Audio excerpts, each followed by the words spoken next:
All right. Good evening, everyone. This is Charles with the Exodus Logistics Learning Center. Tonight is what is this? Our second week in the month, our Wednesday edition of our Dispatcher 101 training. I was looking at my calendar.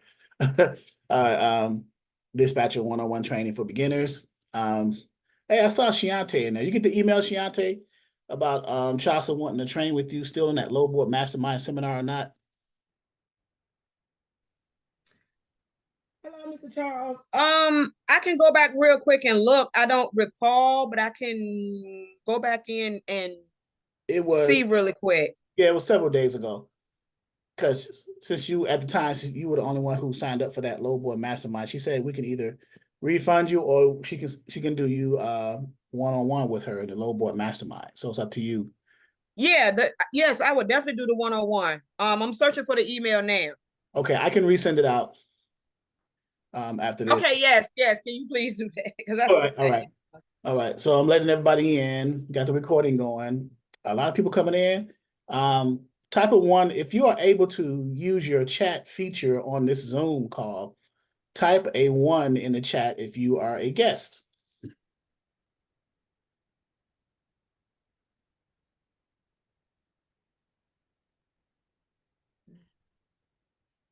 People typing ones in there.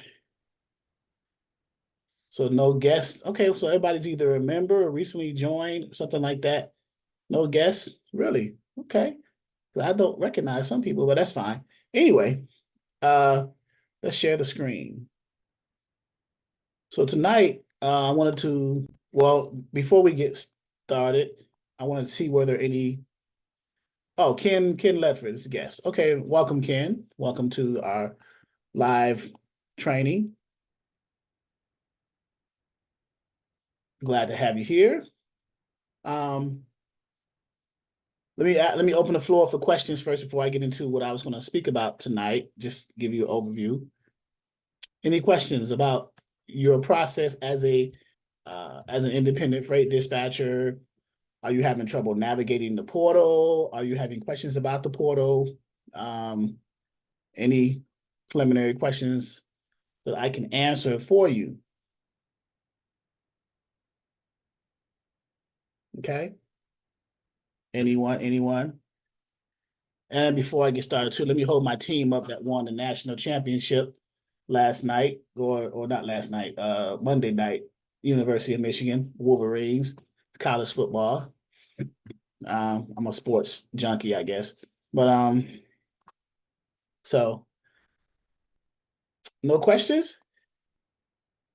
So how many of you got your dispatch company up and running?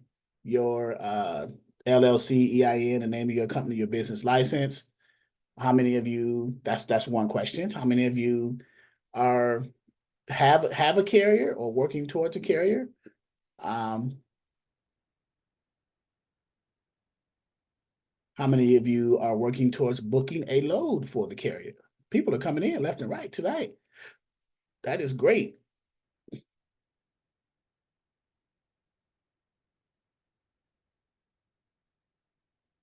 So no questions about that. What about booking a load, getting a load, finding some freight for your carrier's truck, booking a load? What about the process of that? Going to a load board, finding a load, booking that load, talking to the broker, and booking that load for it.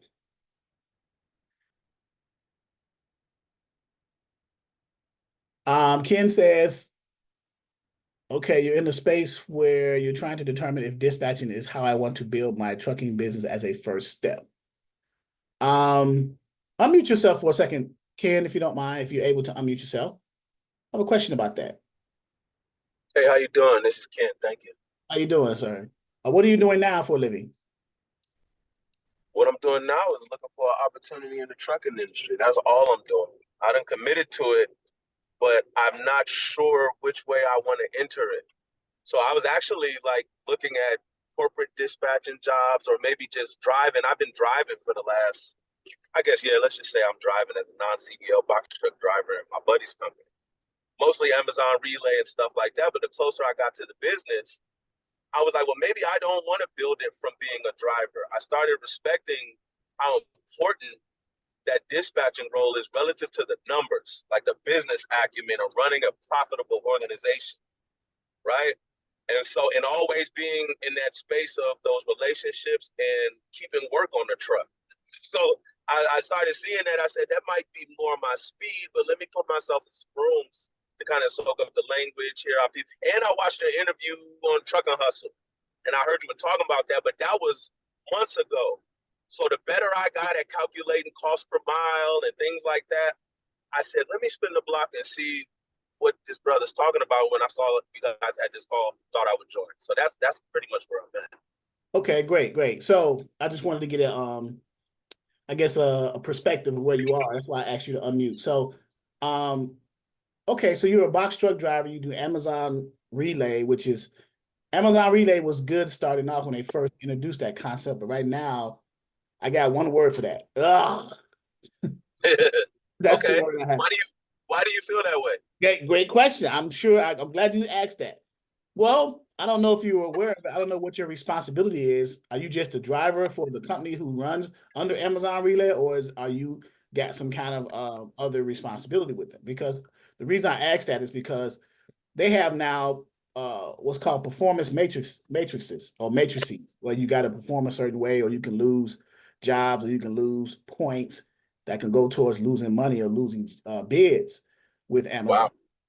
Right. I'm not sure if you're aware. I don't know where you're running out of with Amazon. We're running up in that Kenosha, Milwaukee, Chicago corridor, doing about 25K a month. You know, and I'm trying to, you know, we're eating, but like you said, it's going into off season, and so now I'm like, okay, what would be the key to keeping work sustainability, keeping work on the truck? Amazon ain't the end all be all, so that's why I started getting closer to the dispatching also. So you're asking some great questions. Right. So now I'm glad you said 25K a month.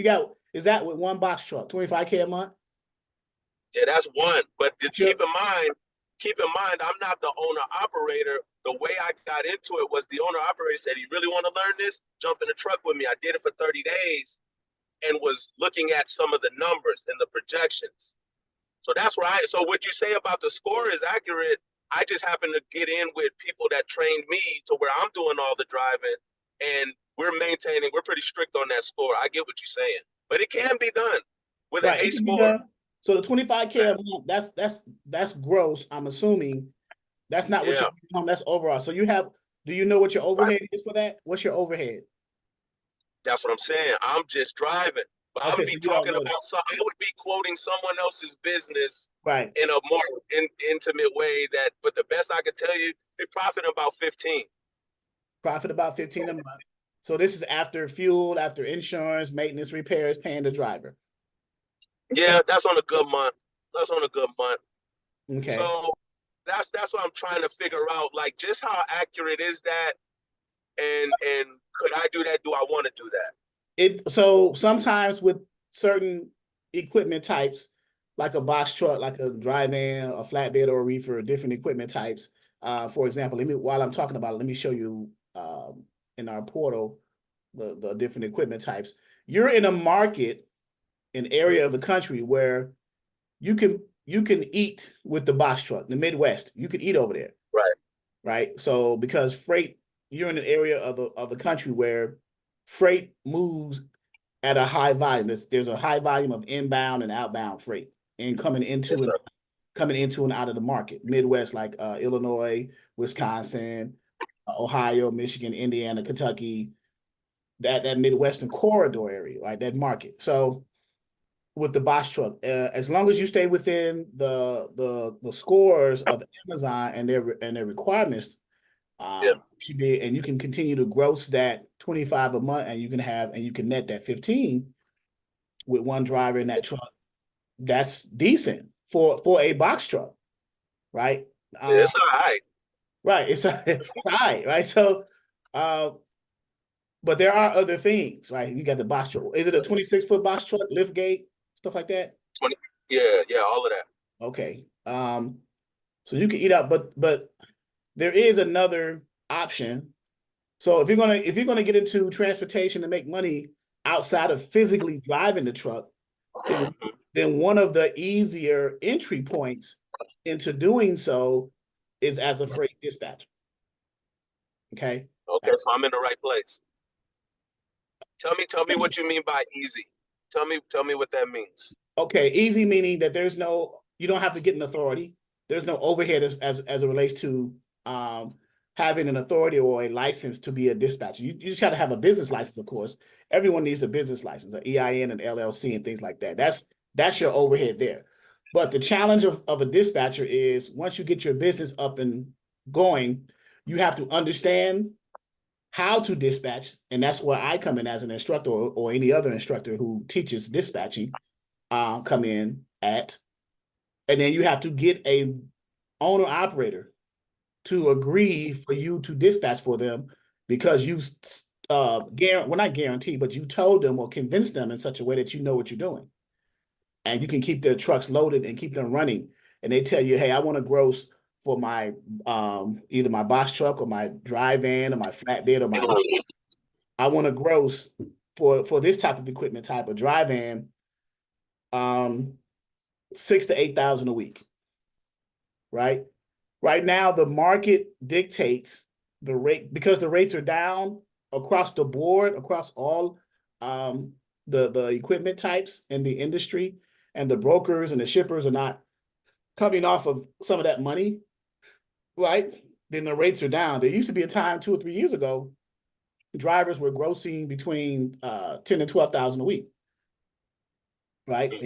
They're over, but now it's about 6 to 8, right? Okay. And that's being generous. So, but Wow. as it relates to the dispatcher,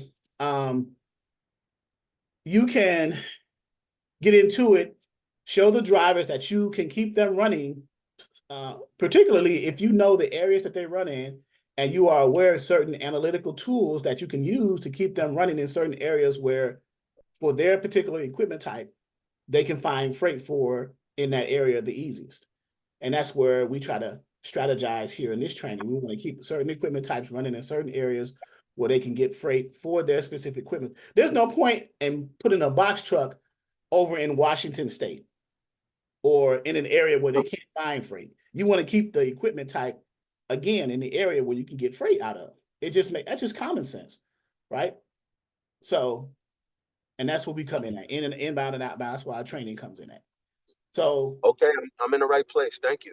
Okay. You're welcome. Another option would be that's the easiest entry point because it's less overhead and you're not required to have what's called an operating authority as a dispatcher. No dispatcher is required to have an operating authority.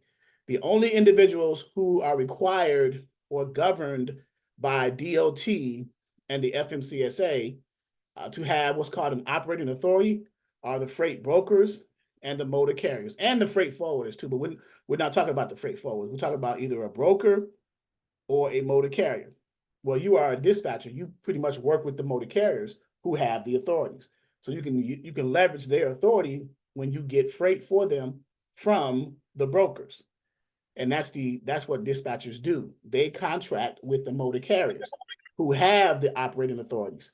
So you leverage their operating authorities when you call the brokers, because when you call a broker trying to book a load, the broker is going to ask for the MC number or the motor carrier number of the carrier that you're calling for to see, number one, if their authority is active, and then number two, if their authority is in their system, their brokerage system as an approved carrier. Before they give you freight, they're not going to give it to anyone. You have to have an authority and you have to be a part of their particular brokerage, right? Yes, sir. If you are not part of their brokerage, they have steps to set you up to get you or your carrier, I should say, because you are a dispatcher calling that broker on behalf of your carrier. So there are steps that you have to go through with the broker in order to get your carrier an approved carrier or what's called onboarded with that particular broker. Okay, and that's the broker carrier agreement and the rate confirmation. We're gonna go through that process a little bit in a second. But yeah, it's this industry outside of being a carrier, the lowest overhead or the easiest barrier to entry will be is a independent freight dispatcher. Independent freight dispatcher meaning you can dispatch for any owner operator who has an authority and is willing to contract with you to be their dispatcher. Okay, so can I? What's the approximate ramp up time till you can start having this revenuable? I commit to it today. Ken, you got about 60 days when you find a customer, you learn, get a knowledge base and get everything set up. Is that about a 45 days? I'd say 60 to 90 days for from infancy to completion. So from the time well, let me say it like this: 60 to 90 days, or 30 to 90 days, I should say, from the time that and it depends on your motivation and your drive and your willingness to learn and follow the steps and things like that.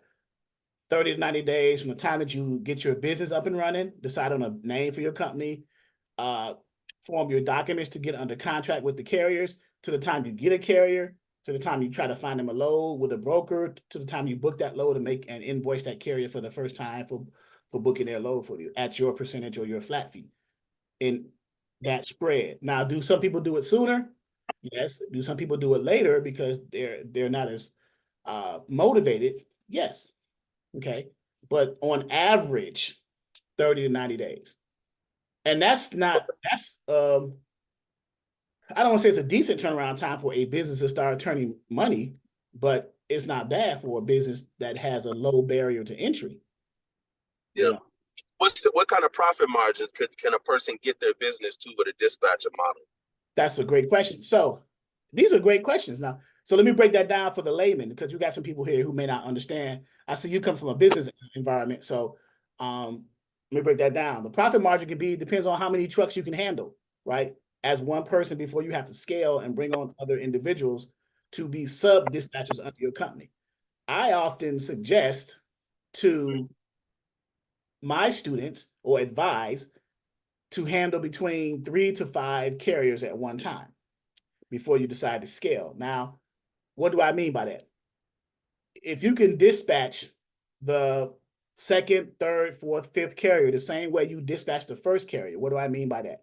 Dispatching a carrier successfully, meaning that you find them a load, you keep them running consistently in whatever lanes you're running them in, whatever pickup to destination you're running them in, for whatever rate that you're charging or percentage that you're charging for your dispatch service.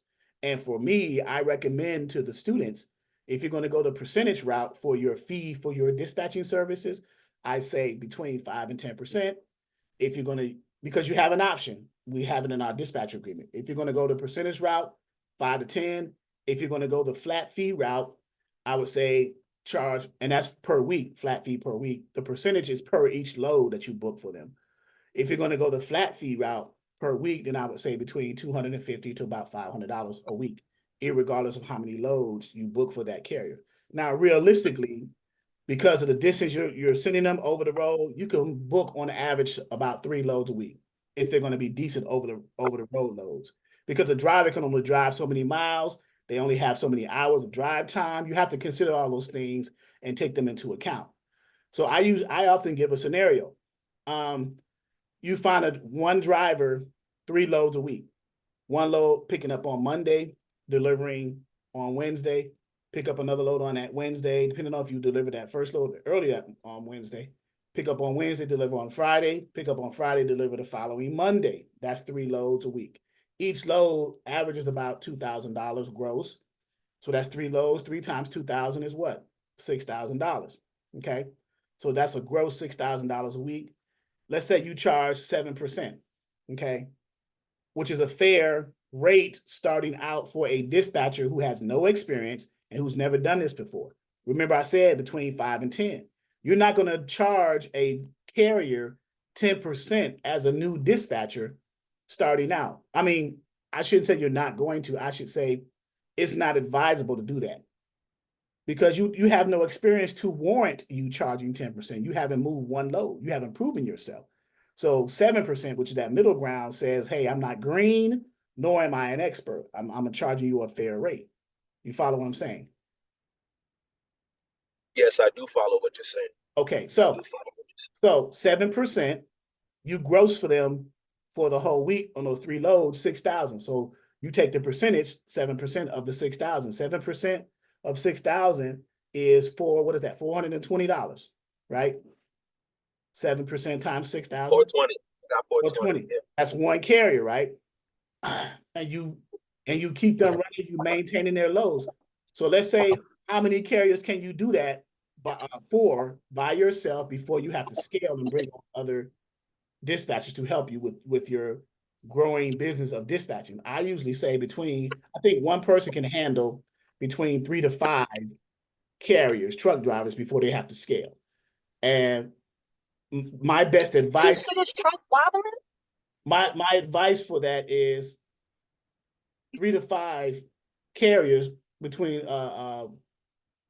for one dispatcher is, if you are dispatching those carriers who have the same equipment type, like a dry van or a flatbed or a reefer, running them in the similar lanes with some of the same brokers, it makes your job easier. But the challenge will come to you if you try to dispatch carriers who have different equipment types going in different directions with different brokers.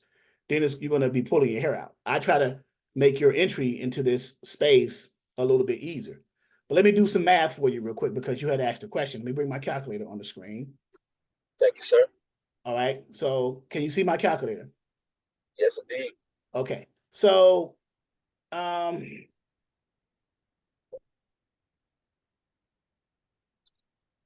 so 7% of 6,000, you gross for them a week. 3 carriers, one carrier. This is for one carrier. 3 loads a week at 7%. So $6,000 times 7% was the 420. Now, if you can handle, let's say you handle 4 of those carriers, not 5, but let's take the middle number between 3 and 5, so 4. So you multiply that times 4.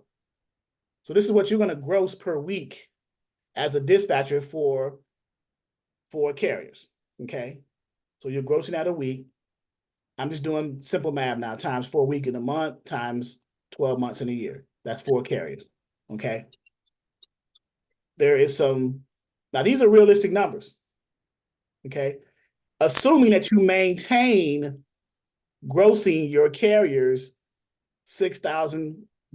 Now you may some weeks it may be more, some weeks it may be less, but on average, if you do $6,000 a week for those 4 carriers. And again, the easiest way to do that, if you have carriers or truck drivers who drive the same equipment types, running in the same lanes with the same brokers, it gets kind of. So let me ask a question then. What would be the key to finding that niche? What would you say? Do you just go off personal preference? No, so that's a great question. Another great, man, you on the road. What are you batting 1,000 here? What's going on? So I told you I studied a lot of your work. I'm a quick study, bro. So, but you're a good teacher too, so thank you. So your way of, repeat that question because I want others to hear it again. What would be your niche and things like that? So then if you're saying one thing that will keep me efficient in business is to make sure that, try to keep all my drivers with the same equipment. So now the first thing I'm thinking is, what drivers do I want to focus on? What would be the keys to developing a niche for drivers? What would you do?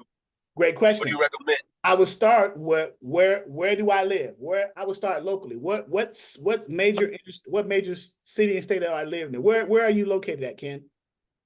I'm located in Waukegan, Illinois, the Kenosha area, Kenosha, Wisconsin. It's 40 miles north of Chicago. Okay, so you're in the Chicago area. So you would say, okay, what major equipment types, and we teach the 3 major equipment types starting out, not the box trucks, but the 3 major ones, the dry vans, right, which is on your screen, flatbeds and a reefer. So of those 3 major equipment types, which one of those run in your area the most, or the most popular? I would venture to say either the reefer or the dry van. Dry vans are all over. So we might get some reefer loads up there because Wisconsin, cheese, and all that other stuff. So, but dry vans. So I would target, if I were you, I would target either dry van carriers or refrigerated trailer type of carriers. Try to focus, that'll be your niche. That way you master that particular equipment type. So you know the ins and outs of that particular equipment type. And you run carriers who drive those equipment type, and you go after brokers who have freight that go on the trailers of those equipment types. So start brokers that specialize in this region. Well, you can specialize in a region, but you're still sending them out, and then I would keep them running in your market being, or in your zone, I should say, your zone being the Midwest. which is the states in the Midwest, Ohio, Michigan, Kentucky, Indiana, Illinois, Wisconsin. Every now and then, send them down to the Southeast, maybe Georgia, and come back, or over to the Southwest, like Texas and back. If it warrants, if the payment for going in those directions warranted, and I wouldn't send them out of your region unless you can get a good paying load coming out and something coming back. I wouldn't send them. I wouldn't, as a dispatcher, that's what you want to do. You never want to send a carrier outside of your money making zone unless you got something coming back that can get them back. And so wherever I send, let me ask a question then. So wherever I send them, it would obviously behoove me to have relationships with brokers that can get them back, so I can just kind of just keep boomeranging them, right? That's correct. Or no? No, that's correct. Okay. That is correct. That's correct. Exactly. You're going to step. So the more you provide the brokers capacity or trucks, the better your relationship with those brokers are going to be. Because guess what? You're doing them a favor as well, because they're looking for trucks to move their shippers or their customers' loads. So if you're providing them trucks, you're building a relationship. And now you are leveraging that relationship to negotiate more money as the relationship continues. You see? Now, what if I went direct to shippers? Do you do that model as well, or do you always just work with brokers? We work with brokers, but at some point, as you progress in your relationship with let's say you've been dispatching for one carrier for a year, and you got a relationship with one broker for a year. A broker may say, hey, or you may call a direct customer and say, hey, I got capacity over here. I got 4 dry vans. Now they're all different owner operators you got under a dispatch agreement at your company, but you go to the ship. When you go to a shipper, you definitely have to come to them with capacity, and you cannot say you are a dispatcher. It's a different model that you have to use when you talk to shippers, because shippers don't deal directly with dispatchers. When you go to the shippers as a dispatcher, you want to go. It's semantics with them. You have to say, well, I'm a logistics person. I'm the logistics coordinator for this trucking company. Which literally it's the language. It's language, right? You speak in a language. It's a game. You're playing the game. It's sales. You are selling yourself and your service as a dispatcher by providing capacity either to the broker initially, and then over time to the shipper. It's just you find these folks on LinkedIn, huh? Correct. You can find them anywhere, on LinkedIn, on social media,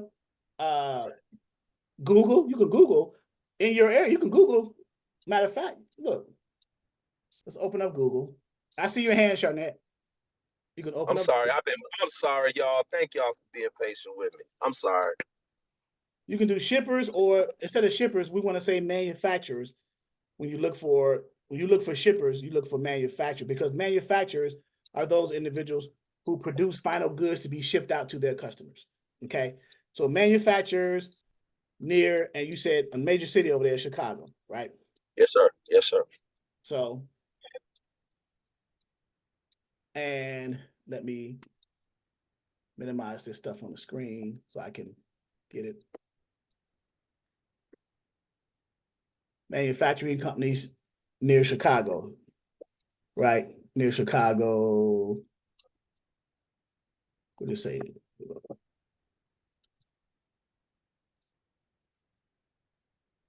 What about pharmaceutical company? There's a lot of pharmaceutical headquarters out here.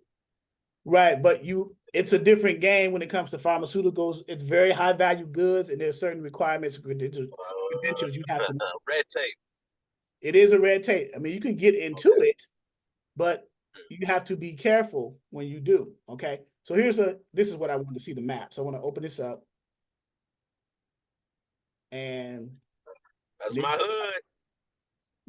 More places over here in Chirac. So don't say that. Don't call it. So here in Chirac, Chicago, beautiful city of Chicago, the Windy City. I'm from Detroit, so I get it. So what's up, neighbor?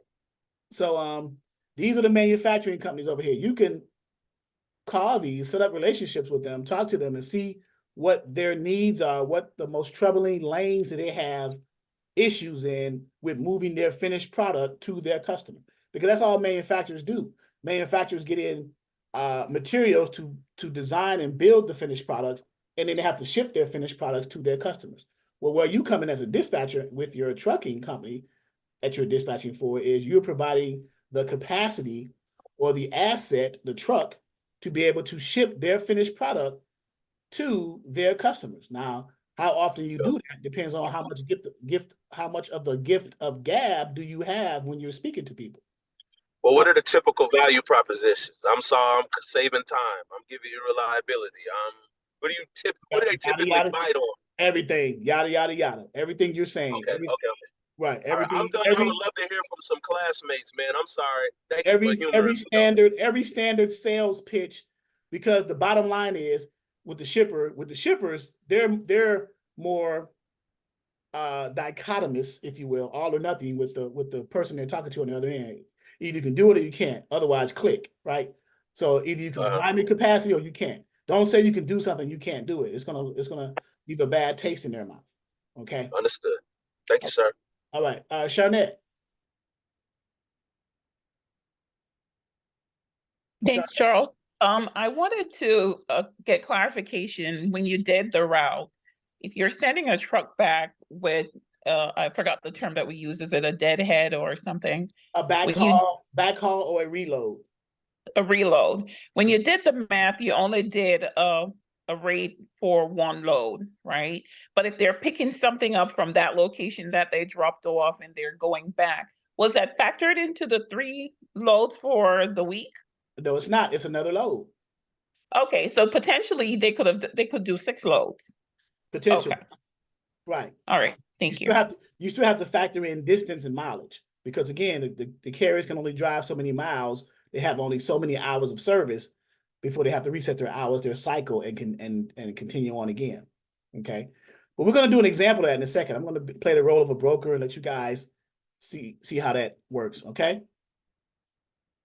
Shawanda. Hi, thank you. I'm sorry I was a few minutes late, but so I caught the end of the conversation coming in about like you was giving examples of how much someone can make in this career. And you may have already asked this question, but once our business is up and we start looking for carriers, what's the average time to actually find a carrier? Like what would you say is a good time frame? I know if you're really determined, it may be quicker than others, but what? Right, and that would be my answer, but because the range is so wide, I had a student who found a carrier the same week that they got their business started. I have students who are still having trouble finding carriers. Okay, so it depends on what you are doing and what things are you doing, putting in place to do that, to find the carriers. Are you visiting truck stops? Are you going on social media like LinkedIn, Facebook, trucking groups? Are you doing cold calls? Are you doing text campaigns, email campaigns, text scripts, and things like that? So do you know someone who knows someone who needs a dispatcher? Speaking of which, I have someone who needs a dispatcher for, I'm a little nervous about giving this person a dispatcher who I want to make sure that you guys know, you know, how to do it, you know, the dispatcher. I need to make sure, I need to call this person because he needs a dispatcher to help his wife run the truck. And he got 2 trucks, 2 dry vans. So, because the first thing, what I used to do, I used to get on the calls and say, hey, who needs a carrier? And everybody raised their hand. But I didn't go through and make sure you guys knew, because I had an experience where I gave a carrier to one of the dispatch students, and they sent him to like Boise, Idaho, and he sat there for 4 days. And he was pissed off. So yeah. okay. So No, I understand that. And so, I mean, by you being our instructor, so say for instance, we go through this course, we've done everything we can as far as finding a carrier, but we're just like, okay, here it is, maybe 3 months or 4 months out, and we haven't found anyone. Can we still reach out to you as far as maybe getting feedback from you? What is it that I can of do course, differently? Okay. as long as once you make the connection with me by joining this course, you pretty much stuck with me. So Okay. it's fine. I'm more than Okay. willing to provide feedback and things like that to kind of help you. And every now and then I'll throw a carrier, because I'll get a call from a trucking company and say, hey man, I saw you on YouTube or on Instagram, whatever. I know you teach, but do you have any dispatchers because we need one for our trucking company? And then I'll ask them some preliminary questions. What do they do? What do they run? And things like that. Then I'll determine if it's a good fit for the student. Because I don't want to, just as much as I don't want to put them in a bad situation, I don't want to put the student in a squeeze either. You know, if they take that role as their dispatcher, I don't want you put you in a precarious situation. You know, so that's why I ask those types of questions. I ask the eliminating questions or the qualifying questions before I even suggest a dispatch student for one of these trucking companies. So, Okay. All right. Thank you. okay. So let me go back through the chat because someone asked a question about the load boards and things like that. What software? 1547 Logistics said, what software out there can help a dispatcher do less manual input with forms? You can do like e-signature software like DocuSign, Adobe Reader, PDF Filler, Adobe PDF Escape. JotForm. JotForm is free. Well, it's free for so many documents, so many forms, and then they'll try to charge you.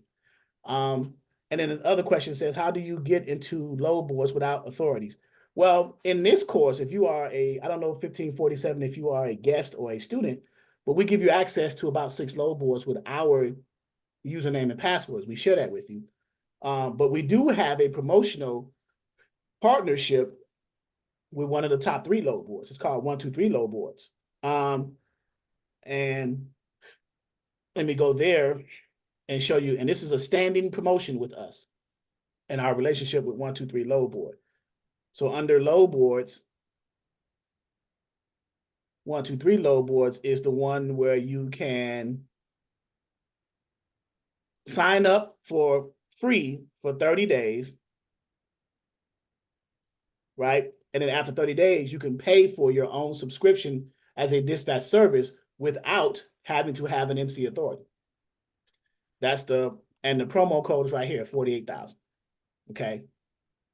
So that's the benefit of that relationship that we have with 123 Load Board. We have a promo video where I was speaking to the owner of the company and his development team. That's Lauren Metzen. He owns 123 Load Board, which is the top 3 load board, one of the top 3 load boards in the country. That's him right there. And this is his development team. And of course, that's me talking to them for like 20 minutes, well, 18 minutes about it. This was back in 2022, March 3rd.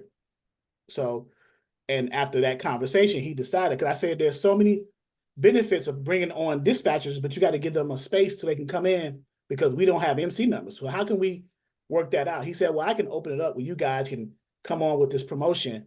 And then after 30 days, you can pay for a subscription without having to have an MC number. And I'll give you a carrier level login for your load board access. Okay. And this is him right here as well. This is Lauren.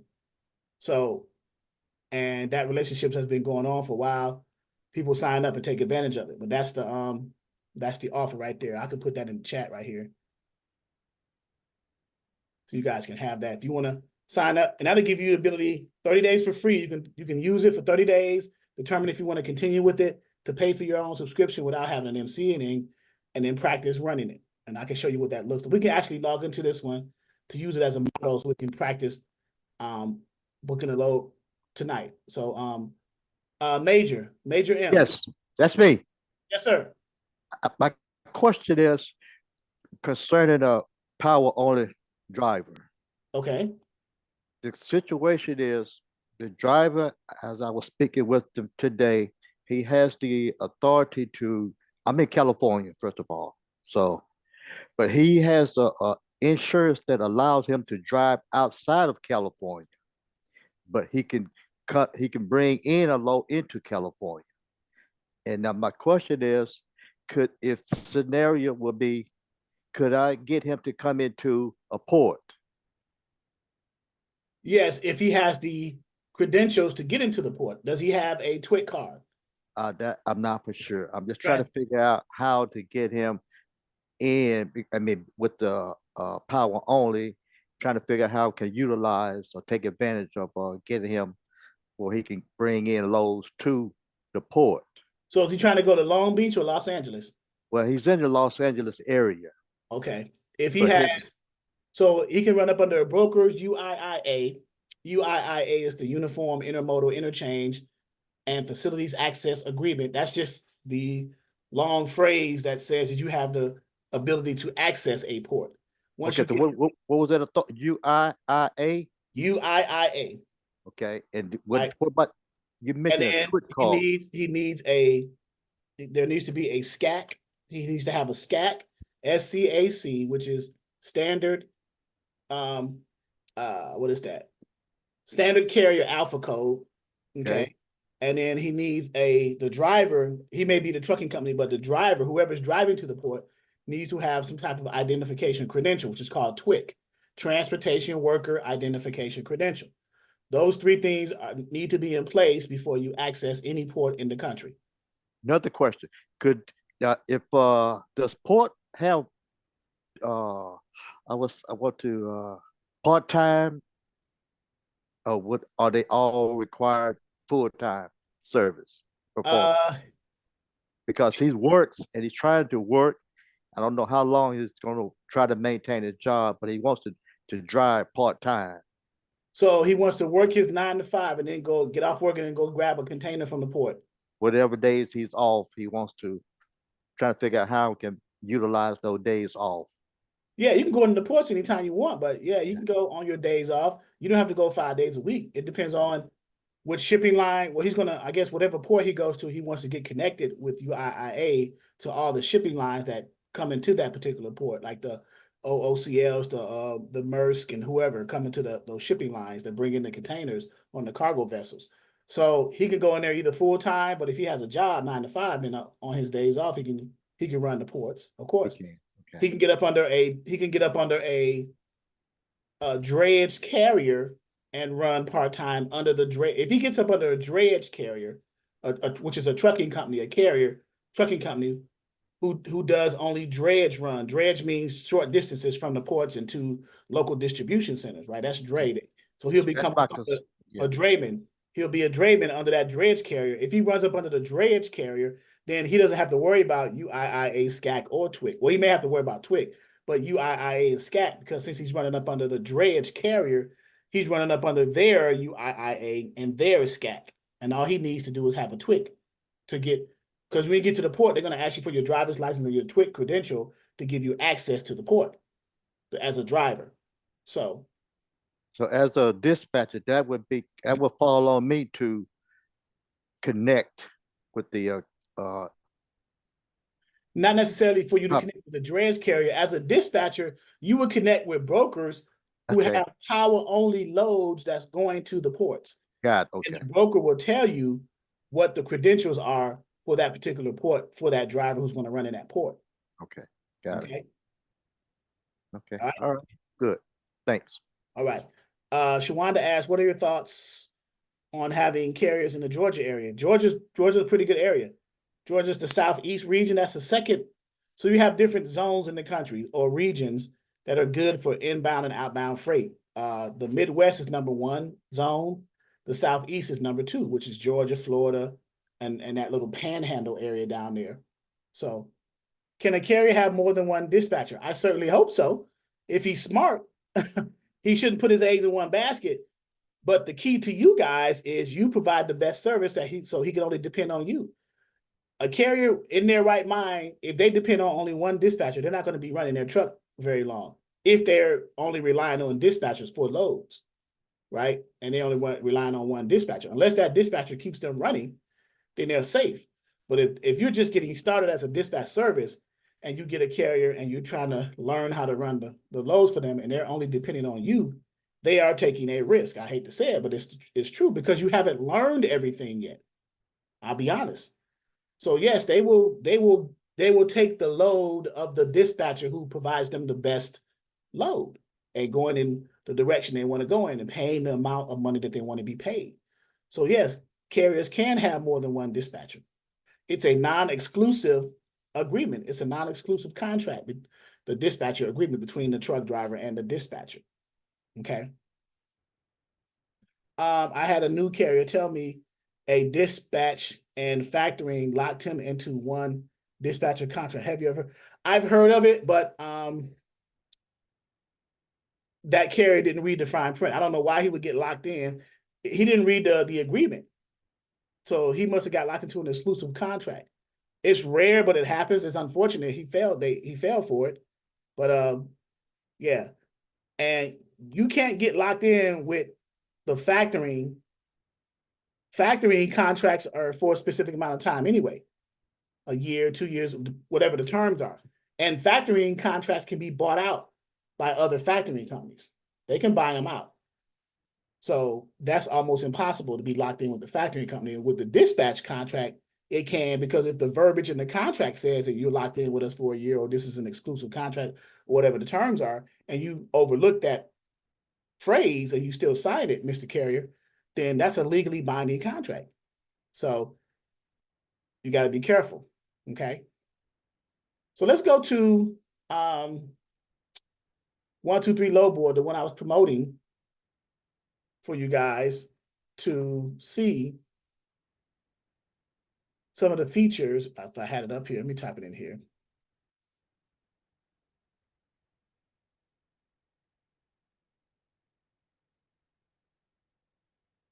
Right here, 123 low board. So Dora asks, if you have your own truck, can you serve as a dispatcher for your own truck? Of course. So if it's your trucking company, if you have your own trucking company, Dora, as an owner operator, you have your own authority with your trucking company. Yes, you can dispatch your own truck. You're your own internal dispatcher for your truck. You'll be a W-2 employee for your trucking company. Now, if you're asking, if you have your own trucking company, can you dispatch for your own truck? And can you dispatch for other trucks that are not affiliated with your trucking company? That's a different answer, because now you would have to structure yourself as an independent dispatch service so that you can dispatch not only for your trucking company, but for the other ones as well. So it depends on how you ask that question. But the only answer I gave you is according to how you asked the question here. If you have your own truck, can you serve as your own dispatcher? You didn't say as well as other trucking companies. You just said your own. And the answer is yes. You can be a W-2 employee for your trucking company. So, but as a W-2 employee for your trucking company, you can't dispatch for other owner operators because you are an employee of that trucking company. That you can't do, cannot. Okay. Hopefully that I explained that. Okay. Okay. You're welcome. So 123 low board. This is the one that you can get 30 days free. And after 30 days, you can purchase your own subscription without having an MC number or a motor carrier authority. So in here, let me show you, before I go to the loads section, right there, where we find loads, let's check load availability. Like, where are the loads according to 123 load boards? Where are the loads located, right? And here's a map. Most people are visual, right? So I can look at the density map, or I can look at the density list. I'm going to look at the density map.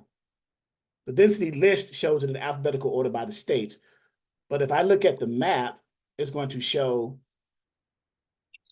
and it's color coded. Hello, excuse me. Are you sharing your screen, sir? I am sharing my screen. Do you see am I sharing? Can everybody see what? Okay, I see it now. It was me. Thank you, sir. Sorry. Okay, no problem, no problem. So on the screen here, you see this map, right? And within the 123 load board. Now, for those of you who don't know what a load board is, it's software where brokers and shippers list the freight that they're trying to get moved to their customers for sale, and then motor carriers log into the load boards to bid on the freight that they want to bid on that's going in their direction or where they want to go, the highest paying loads, what have you, whatever category. Okay, so now it's color coded. If you see it's green, I think this is orange or amber, and then red. Red, of course, means that there's loads are limited, so it's low, right? These are the terrible areas to go to get freight, right? The orange or amber, kind of like in the middle, like medium lows, they're slightly limited. And then the green ones are the best ones. Remember I said the Midwest? So if you hover your mouse over one, let's say Illinois, it gives you a breakdown of it. So for Illinois, outbound, which means loads that are leaving Illinois, and these are across, remember, these are across particularly not all, but particularly the three major equipment type trucks, the dry vans, flatbeds, and reefers. There are other equipment types, but in general, these are outbound loads for dry vans, flatbeds, and reefers. So outbound out of Illinois is 1722. Intrastate is 172. What is intrastate? Intrastate means loads that are running within that particular state, in this case, Illinois. So in it, just all around different cities in Illinois, Joliet, Chicago, whatever, right? LaGrange, stuff like that, right? So, and then inbound, 1,677 loads coming into the state of Illinois from wherever, all points wherever, okay? So coming into and out of, right? Outbound is 1722, intrastate 172, inbound is 1677. As a dispatcher, at one time, you only need one load. So you got a plethora of loads right there. And then someone asked, was Georgia a good state? Well, here's Georgia. Outbound loads leaving Georgia is coming out 1533. Loads within Georgia, 269, intrastate, and then loads incoming into Georgia is 1604. So you can set up a strategic map for yourself of bouncing back and forth between different green states and make money like that. Either a triangular one, 3-state, Texas, Illinois, Georgia, back and forth, or just back and forth between Illinois and Georgia, or between Georgia and Texas, and keep your truck running, right? With the same broker providing them capacity, right? So as long as the outbound freight is closely similar to, the number is closely similar to the inbound freight, you should have a greater chance of finding loads going into and out of that particular area for your equipment type, okay? So let's do a scenario and let's find a load. And I'm gonna pick on Ken. I'm here, sir. All right, so let's create a new search. And so as I go through the navigating this search, pickup is where when you're a dispatcher, we're gonna say we got a dry van carrier that we're dispatching for, right? And I'm helping you find a load. I'm gonna play the broker once we find a load, but we're gonna find a load for your dry van carrier that you got under a dispatcher contract or a dispatcher agreement with, okay? Yes, sir. All right.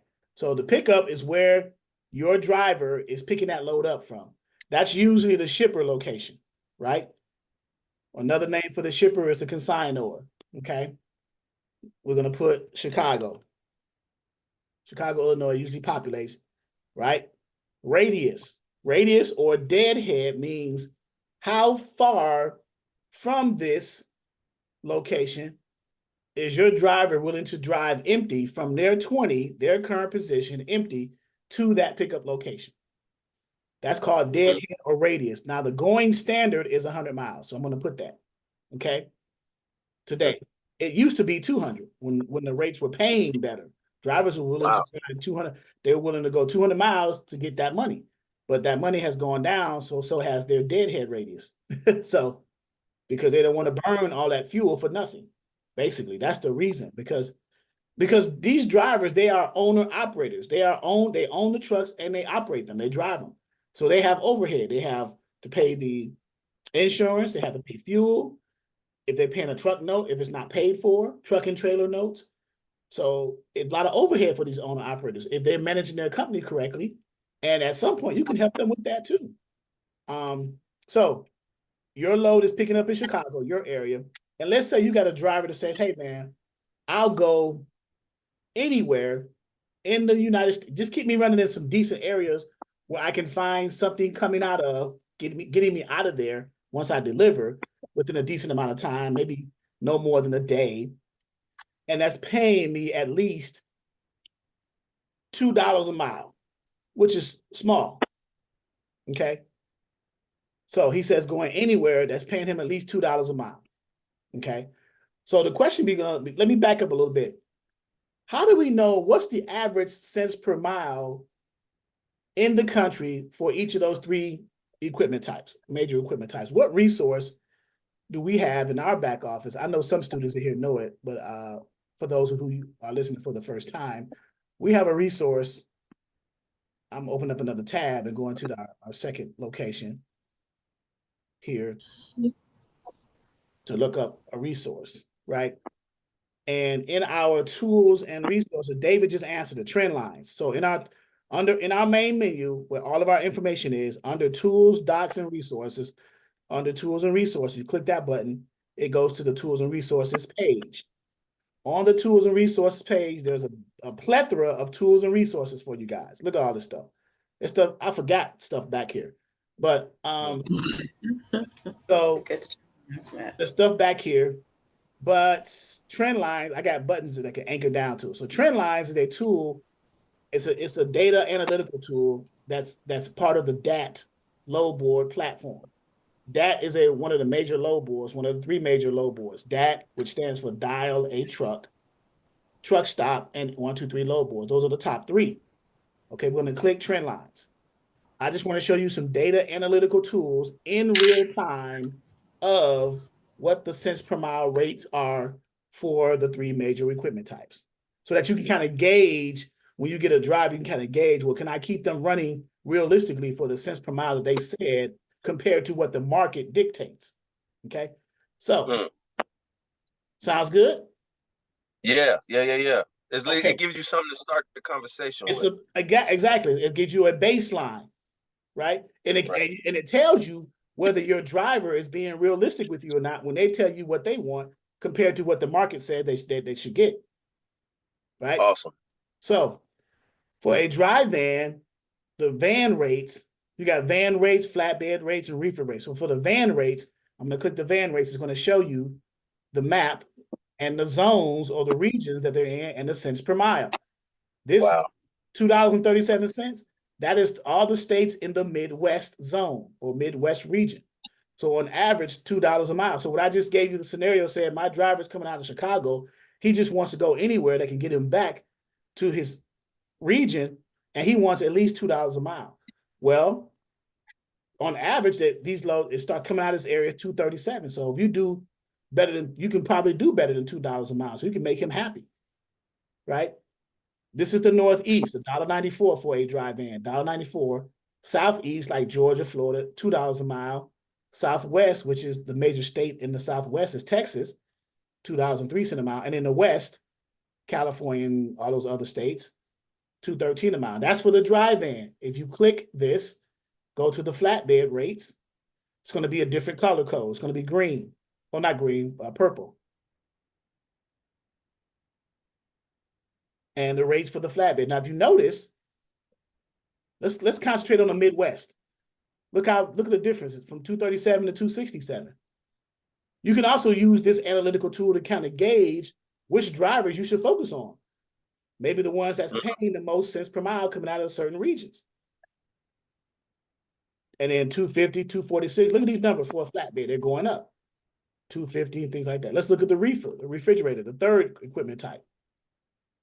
Wow. And see what they're paying. This is in real time. So just so you guys know. Look at that. 290, almost $3 a mile.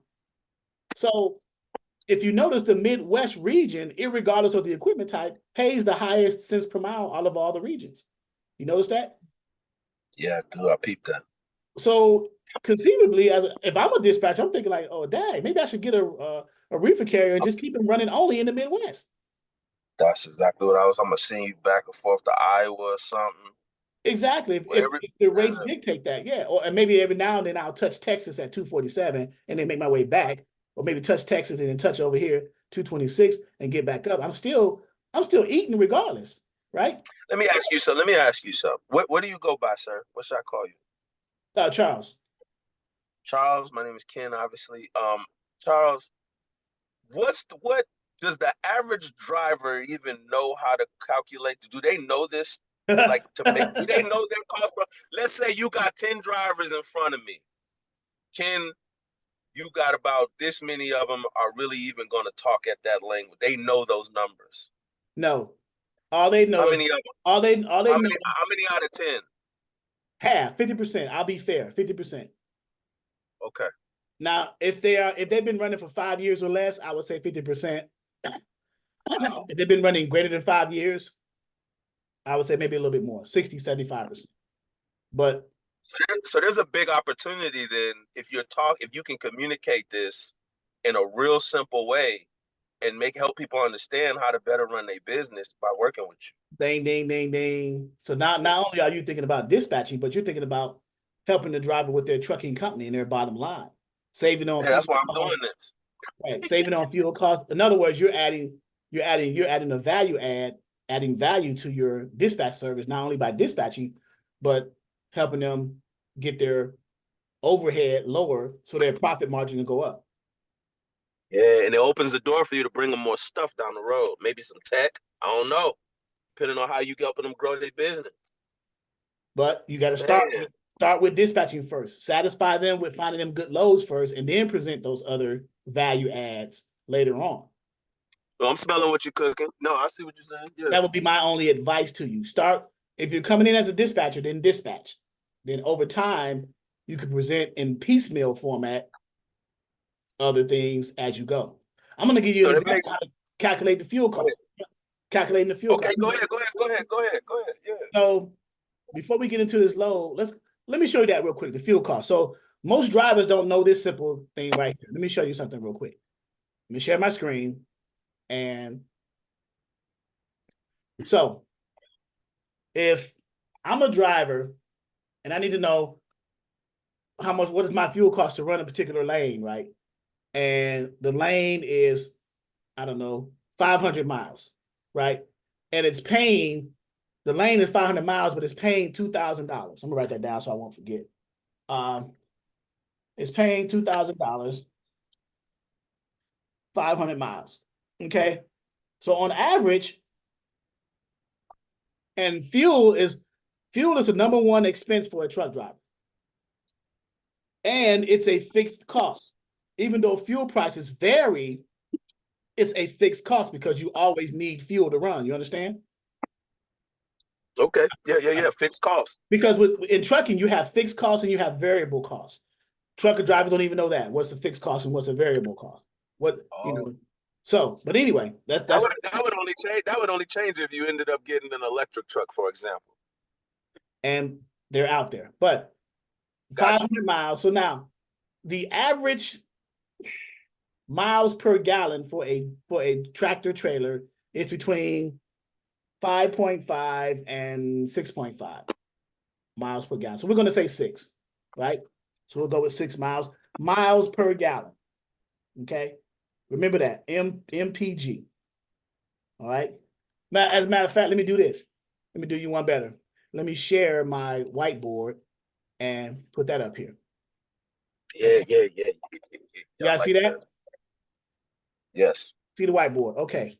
So, and I'll use red as a color and pencil it in. So we got a load that's paying 2,000.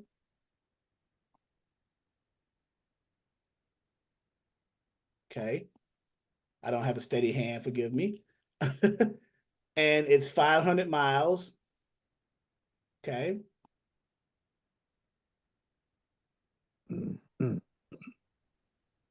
I see your hand, Major. I got you. I hear you. 500 miles. And the average tractor trailer, you can Google this. What's the miles per gallon for a tractor trailer? Some will say 5.5, some will say 6, some will say 6.5. So I'll take the average. I'll say 6. 6 miles to the gallon. Okay. 6 miles, MI per GAL, miles per gallon. Okay. Now, if the load, we're trying to figure out how much fuel am I going to have to pay in cost to run this 500-mile run, right? The load is the broker's paying 2,000 for. We got that.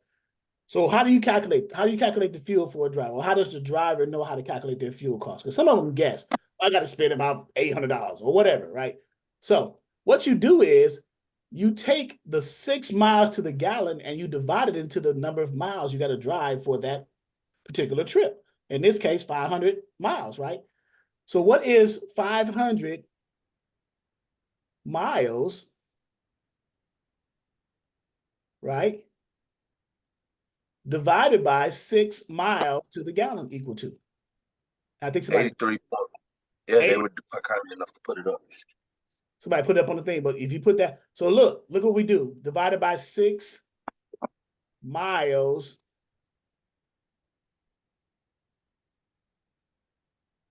per gallon, right? So in math, if you do that, the miles cancel out. And the answer is going to be in the unit of gallons, right? Because that's the only thing left. So 500 divided by 6 is what? 83 point something? 83 Yeah, it's point 83.33. Yeah. So divided by 6. So we'll just chop the 33 up. We'll just say 83. We can't round it up. So we can't round up to 84. So we'll just say 83. Yeah. So it's going to take 83 gallons of diesel fuel, because that's what the tractor trailers take, to run that 500-mile trip. With me so far, guys? Yeah.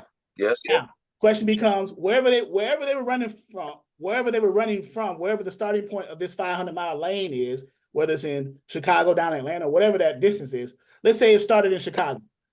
You would have to Google or look up what is the price of diesel at the starting point of that trip, so you can figure out.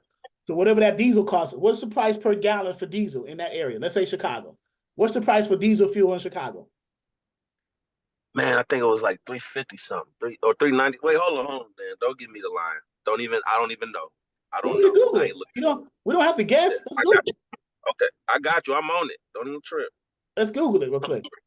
And we can say, look, price for diesel in average Chicago. prices.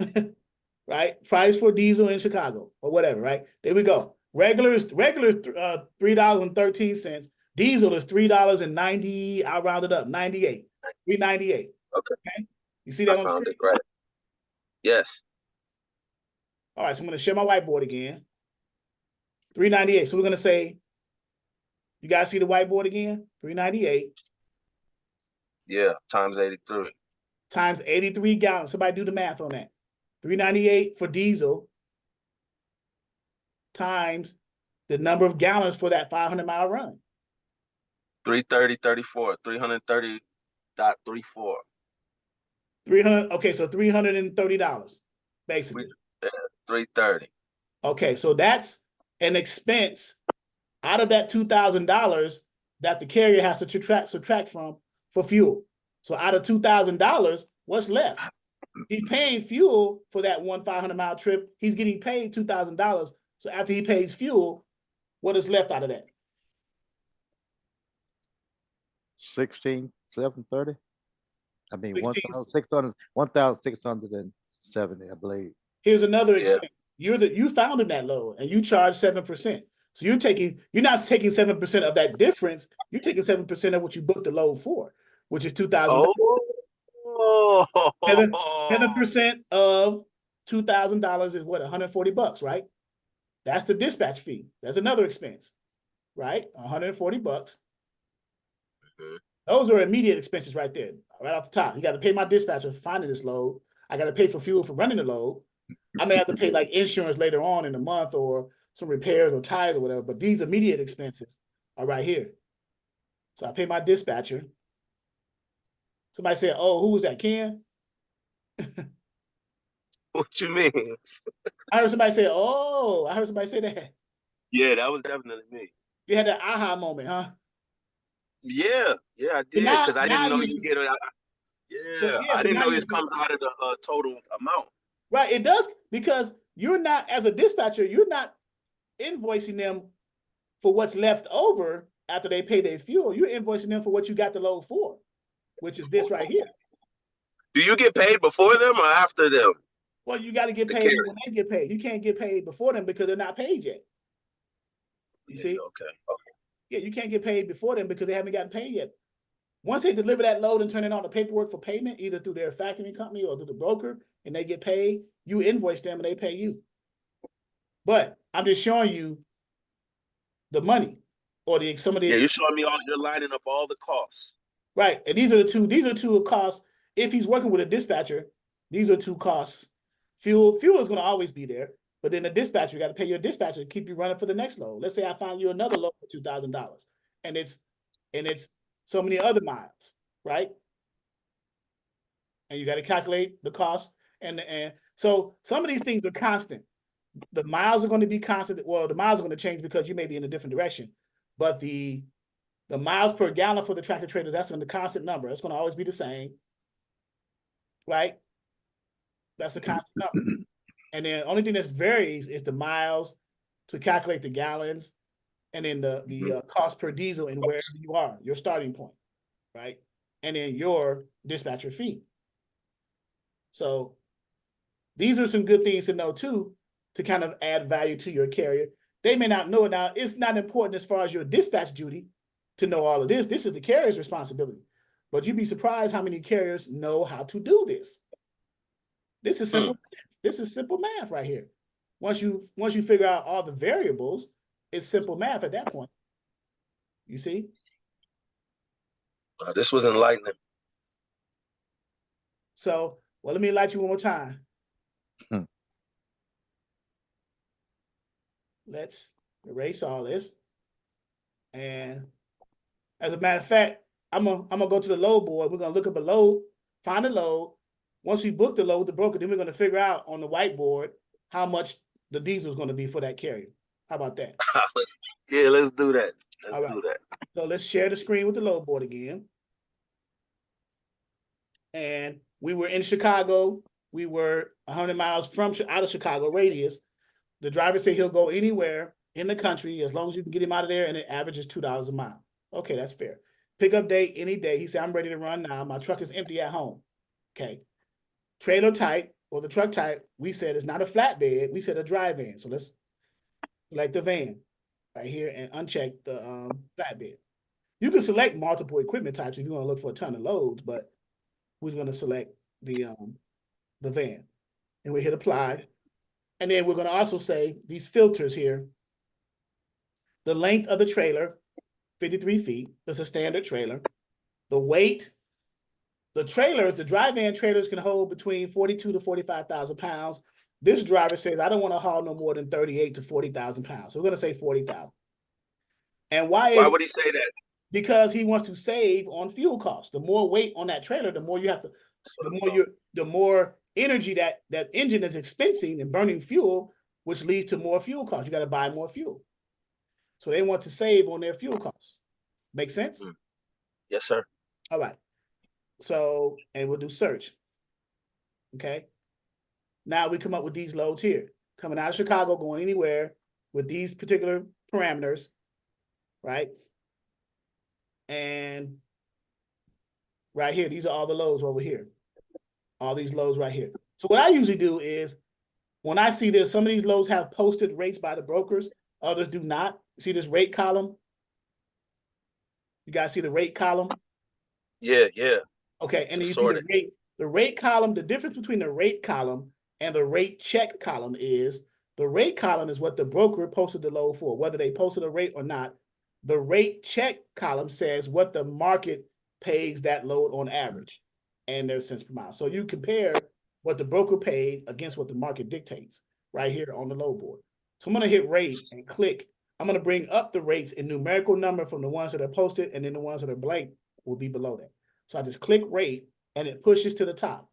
See what I just did? Yeah. So now you're looking at, look at this, man, $5,000. You see that number, $5,000. I can book in one load for $5,000, but look where it's going. It's going all the way over to Oregon. Are you sure you want to send him over there before you try to get him something coming out of there? So you got to see where it loads. Just because you see a high number, you got to see where it's going. Right? Right. But I'm probably trying to keep them Midwest. Right. So I'm glad you said that. So we can enhance, or we can tweak our search and not say anywhere, but we can say specific states that we want to keep them running in. So we can go back to our search and only put the states that we want to put them in. Right? So let's edit the search. Okay? Instead of saying anywhere, yes, on point, Vancia, we still have the discount code for the 123 load board. It's 48,000 on the website, but I'll show it to you in a second. So if we go back to here and edit our search, instead of saying drop off anywhere, we can select specific states, because you don't want to, that'll help you prevent you from sending them to areas that you probably know he ain't gonna be able to get out of. And you know that when we were on trend lines, remember we saw the different zones that were green on that color-coded map? Let's keep him running in those states that are green, right? So let's open this up, click anywhere and say USA, right? Or click anywhere and click certain states, right? Like states and provinces, right? Let's look at the map. Let's look at the map right here. See the map? Mm-hmm. So we can select Michigan, Ohio. All off of that trend lines data. Yeah, you can. So you can have another tab open in your browser. You can go back and go to the tab and say, okay, let's say Illinois, Indiana, Wisconsin, Kentucky. We got these Georgia. Let's keep them running in those green states. We can actually compare Texas and Louisiana. That looks about right, right? And if you're not sure, well, let's go to trend lines and actually look at it, right? There's no sense in guessing it. We got the analytical tool right here, right? Yeah. And also, and I'm sorry, what we need to do is we need to go to our density, load availability, open that in another tab and look at that. That's where the color-coded stuff was at on 123 local right here. See that? Oh. So then we switch back and forth with our load criteria here that we're putting in and compare it to this. So we still got Missouri, Arkansas, Louisiana. So we go back here, Missouri, Arkansas, Louisiana. They had New York up there, Pennsylvania, West Virginia, North South Carolina, Pennsylvania, West Virginia, North South Carolina. Do they have Virginia in there? I don't think they have Virginia. They have Virginia there also. Okay, not West Virginia, Virginia. So let's take out West Virginia and select Virginia. So now it's looking similar to the actual tool. And let's just go with that. Let's just go with that. And we'll hit apply. Okay. So now in our search, we got all those all these 20, because we got 1, 2, 3, 4, 5 plus 15 more. So 20 states that we selected out of Chicago, going to those states for that. And then we hit search. And now we're going to see what we get. See all these different options right here at the top? All these? Because it's in accordance to this map. Now you're getting technical and very specific with your search criteria based off of the data that you have experience with now, that you've used. You put everything together, and now you're putting it all in one thing for your drivers. Now you're getting numbers now, 4,100, $2.98 a mile. The rate is only paying $2.40 a mile. So it's posted for more than what the market dictates. So that means the broker must need it to get out of here. Right? 33, they're paying 41. And it's only 29,000 pounds.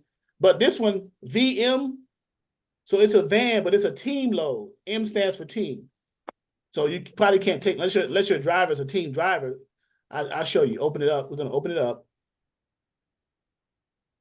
And scroll in here. And when you call that broker, they're going to say it need a team load because they need it there, right there. You see what it says team driver? It's a team driver. So it needs to be 2 people in that truck. Because they need that load there quick. Each driver can drive 11 hours straight. So 2 drivers, they can get there quick. They can get there next day. So we're not going to do that one. But it's a good looking load. This one here, the second one, 3,500, it's going from Milwaukee, Wisconsin, which is 81 miles from Chicago. This is how you read this. Let's open this one up. Here's a map here. Here is the information. It's coming out of Milwaukee, which is 81 miles from Chicago. Well, I think it's north, right? Or no, it's not north. It's more like southwest. So, and it's picking up in Milwaukee, and then it's driving down to Royal Palm Beach, Florida, right? And it's paying what is that? What's that backhaul? That mean is that mean like there's loads coming out of Florida? Backhauls coming out of Florida. That's correct. Wow. So once you understand how to use the tools, you'll understand how to use the tools, right? That's cool. So this is a 1,480 mile run, 3,500. So that's 236 per mile. The market says it's paying 37, so 251 a mile. So it's not too far off from the market. It's only it's a 53-foot truckload trailer, but it's only 13,234 pounds. It's not even that heavy. It check all the boxes so far. It checks all the boxes so far. So let's open it up a little bit and see more details about it, so we can see what the commodity, then it's the commodity and things like that. So you call the broker or the contact dispatch. You give them the reference number. It's one extra stop. So there is the so when you read a load board, you got to be mindful of that. Load note. I don't know maximum minimum temperature. I don't know. You have to get them to convert that for you. Because when it says maximum temperature, minimum temperature, that tells me it could be a reefer, but this is a van load. It didn't say reefer, it says van. So reference number, when you call the broker, which is this company, Triple T Transport Incorporated, you call them. Right here, company, you hit this down arrow, gives you the company information right there, their MC number and everything like that. You can look them up, give them a call, email them, and then to be able to book this load, you can call, message, or bid, right? And then it's going to Florida. The load was 1,480 miles. We're going to go back to our whiteboard to calculate the fuel because it's paying $3,500. So how much of that $3,500 is going for fuel? And then how much is paid to the dispatcher? Let's say we're going to go with that 7% theme, right? 7%. Okay. But right here, the distance is 480, right? 3,500. And we got some possible back hauls right here. These back hauls. This is how back hauls are reloads coming out of Florida. So it's picking up on the 16th, which is Tuesday. So it's going to take 1,400 miles. It's going to take about 2.5 days. Let's say 3, just to be fair. So it's going to get there 16th. So it's going to get there Friday. So you need a load coming out of Florida on Friday over the weekend, maybe coming back up to the Midwest area. Not necessarily Illinois, but somewhere else. Yes, Shanette, you had your hand raised. You took it down. Yeah, I just wanted to understand. You see over on the right-hand side where it has the 3.08 per mile. I'm using my cell phone tonight, unfortunately, so it's very hard for me to see. Is that a approximation in terms of the gas mile, or what does that indicate? These numbers on the right, the 251, the 308, and the 237. Right, those are guesstimations. Oh, okay. Yes, these are right here. Okay. Now, under the backhauls, you got 27 possible backhaul loads. Okay. And this is how you read them. 1, 2, 3, 4, 5. So you got your hand raised again, Shanette? No, I'm trying to lower it. Sorry. Okay, I got you. Okay. So with the backhauls or the reloads coming out of Florida, just so you will know, if it were me, I would try to get a backhaul coming directly out of the city that I'm delivering in. That way I have less deadhead miles to drive. Make sense? So the first 3 options, I will select. Now, if I try to get something coming out of Florida, I don't know what city in Florida, and I don't know how far from Royal Beach, Florida, that city may be. So I may not select that one. And as a matter of fact, it says 0 right here. And then this one coming out of Florida going anywhere, there's 17 backhaul loads. But I don't know, again, how far deadhead I got to drive from Royal Palm to whatever city that is listed on this backhaul. So I would select the options, one of these 3 options. And the one that's Royal Palm going back to Wisconsin, the state of Wisconsin, is 0. Royal Palm Beach, Florida, going back to Milwaukee, where I picked it up from, there's 2 loads. And then there's 8 loads coming out of the city that I'm delivering in, going anywhere else. So then I got to depend on where that is in order to decide which one of the backhauls. So it's going to be either the first one option or the third option I'm going to choose as a backhaul. That's the beauty of 1, 2, 3 load board. It gives you that option there. Okay. Next, let's calculate the miles for this. Right? You want to do that? Or the cost for miles. And then what about tolls? I think we're gonna avoid tolls coming from, because if you look at the map, You're going to avoid some tolls, some major tolls coming from Milwaukee to Florida. If you look at the map, PC Miler and stuff like that, you're going to avoid some tolls. Oh, no, you run into one. If you click the map feature on the PC Miler, you run into one toll. It's going to cost $26.79. Okay. So even Yeah, if they're using the turnpike coming to Royal Palm Beach, there's that's a lot of toll unless they're going to use the 95. That's actually where I live, so I know that for a fact. They're going to get killed with toll, especially from Orlando. So there's that toll cost, $26, and because it's a 5-axle vehicle, so it's going to give you $26.79 for that toll. And it has an extra stop in there. So any load that has an extra stop, instead of a one pickup, one drop, you can negotiate more money with the broker. Remember in the load, it said extra stop, one extra stop. So it's coming out of Milwaukee, then it's stopping in Freeport, Illinois, and then from Freeport, Illinois, it's going all the way down to Royal Palm Beach. So that's the extra stop in Freeport, Illinois. So it's closer to the origin than it is to the destination, that extra stop. See right here, Freeport, Illinois, that's stop one.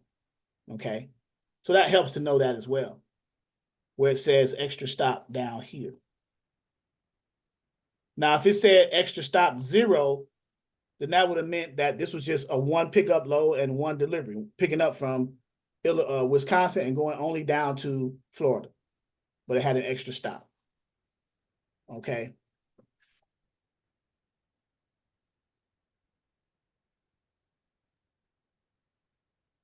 Yes, you're able to play around, Shawanda, with the load boards. And I'm going to go back to the map. Vancia asked the question, can you go back to the map? She said, get out of PC Miler. Please go out of PC Miler and reopen the map. Right there, PC Miler, and the map's right here. We can enlarge it. But it's going to go to PC Miler. Okay.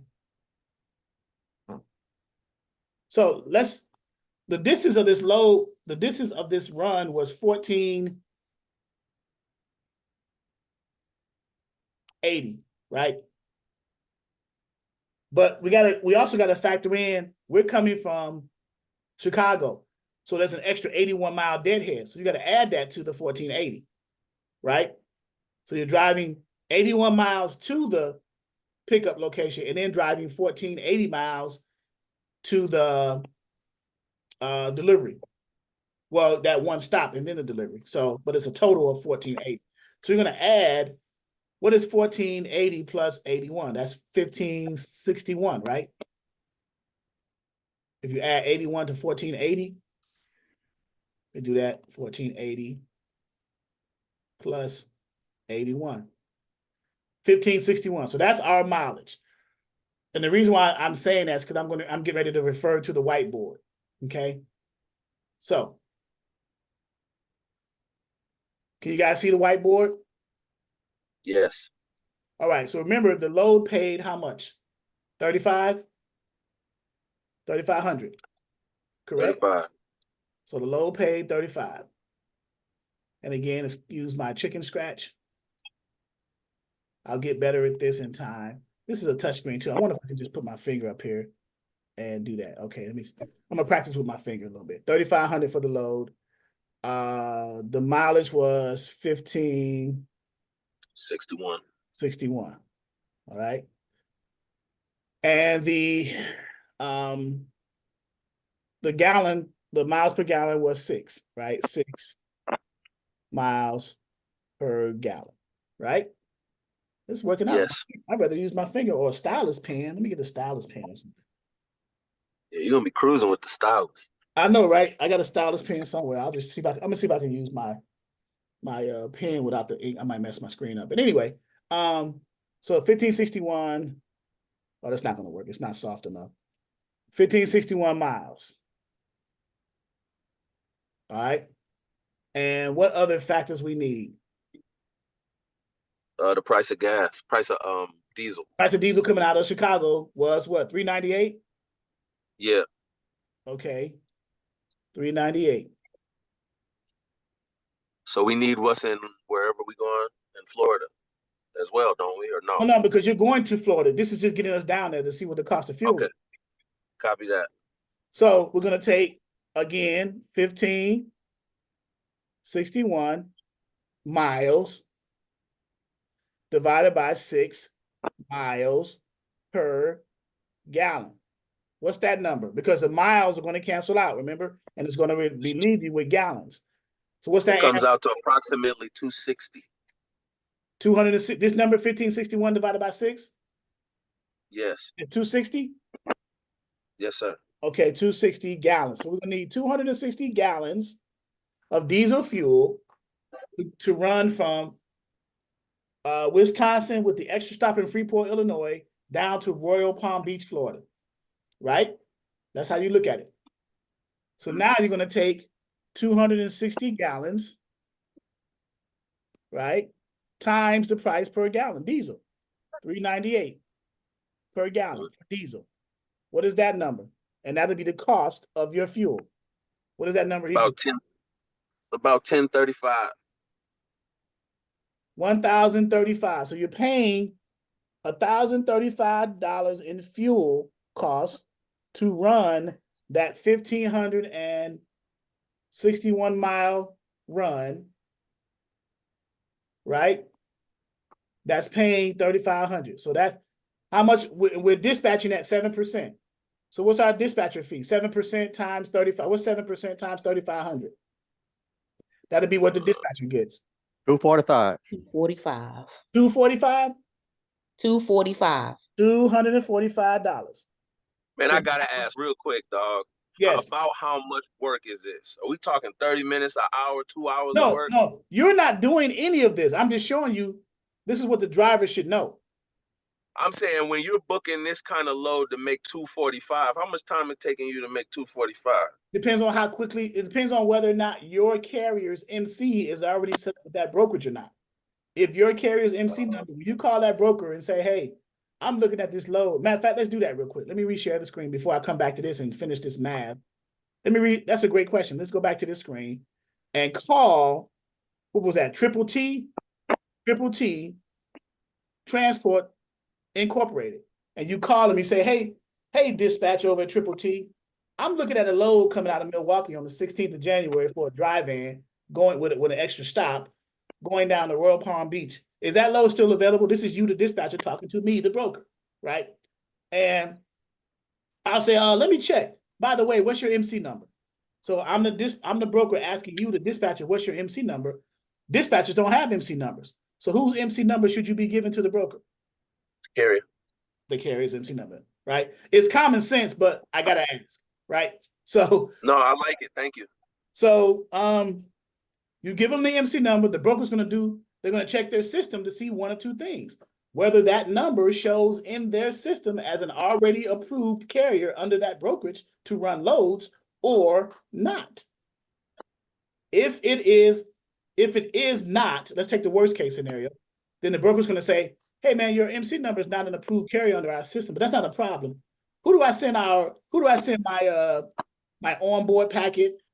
I'm giving you synonymous names. Who do I send my onboard packet, my setup packet, my carrier packet, or my broker carrier agreement to? I'm the broker talking to the dispatcher. Who should I send my setup packet to? Who should I send it to? You gotta send it to the carrier. Or who am I on the phone with? The dispatch. Or me. The dispatcher, right? Exactly. You're working for the carrier. You are the one who's booking the Okay. So now kind of like depends on administrative kind of thing. Exactly. That's all it is. And then I got you. You're filling that out on their behalf. So with us, so with my training, the carrier, I got a document that's called the limited power of attorney. What that document means is the carrier is giving you limited power of attorney in two things to represent them. What I mean by represent them, I mean by to be able to sign and print their name on these documents on their behalf. Those two documents are the broker setup packet, the broker carrier agreement, and the rate confirmation, which officially books a specific load. Okay? Those are the only two things that a carrier can give you a limited power of attorney for as a dispatcher representing that carrier. It's called a limited power of attorney. That has to be a notarized document by the carrier returned to you before you get set up with that carrier to dispatch for. That's one of the requirements we advise you as a dispatcher to have in place to protect not only you, but the carrier. Okay. Be that as it may, the process to book the load should take no more than between 25 and 30 minutes, depending on how fast you can fill out the paperwork and get it back to the broker along with the carrier's credentials back to the broker. What do I mean? So that's why you, oh, I'm sorry. That's why you do the power of attorney, because it saves time then. It saves time because it gives you the authority given to you by the carrier. The person who's giving up their right to someone else to represent them is the person who has to have that document notarized, and that's the carrier. It makes the process easier. Why would I waste time getting on the phone with a broker as a dispatcher, trying to book a load for them? They send me the broker carrier agreement. I send it to the carrier. They take forever to fill it out. By the time they send it back to me, back to the broker, that broker could have gotten another carrier to book that load, and it's already gone. It's covered. So you can run off a few of these a day, obviously. You could do 5 or 6 of them a day. If you got 5 or 6 carriers. Interesting. Okay, so let's roll. Come on. Okay, so now, so to answer your question, I would say no more than 30 minutes. It depends on, here's a reason why I say that, because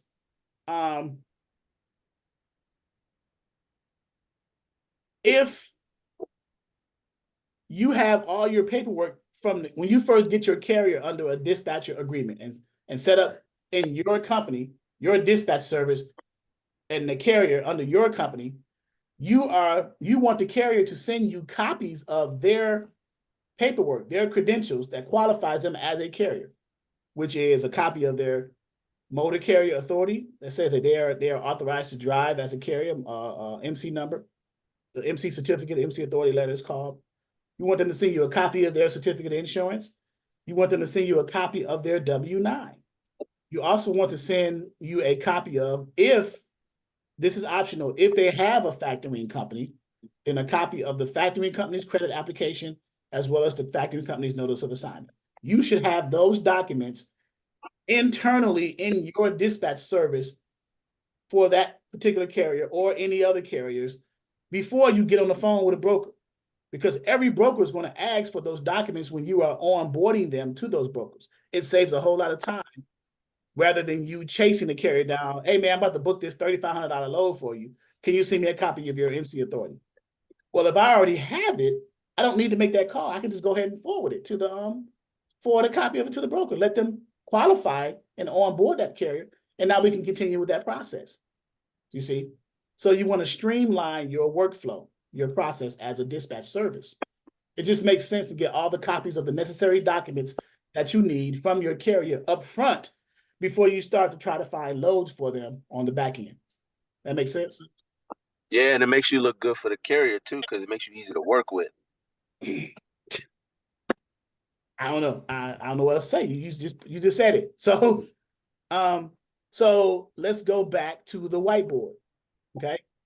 If the data is still there. So this is the dispatcher, right? Can everybody see the whiteboard? Yes. Okay.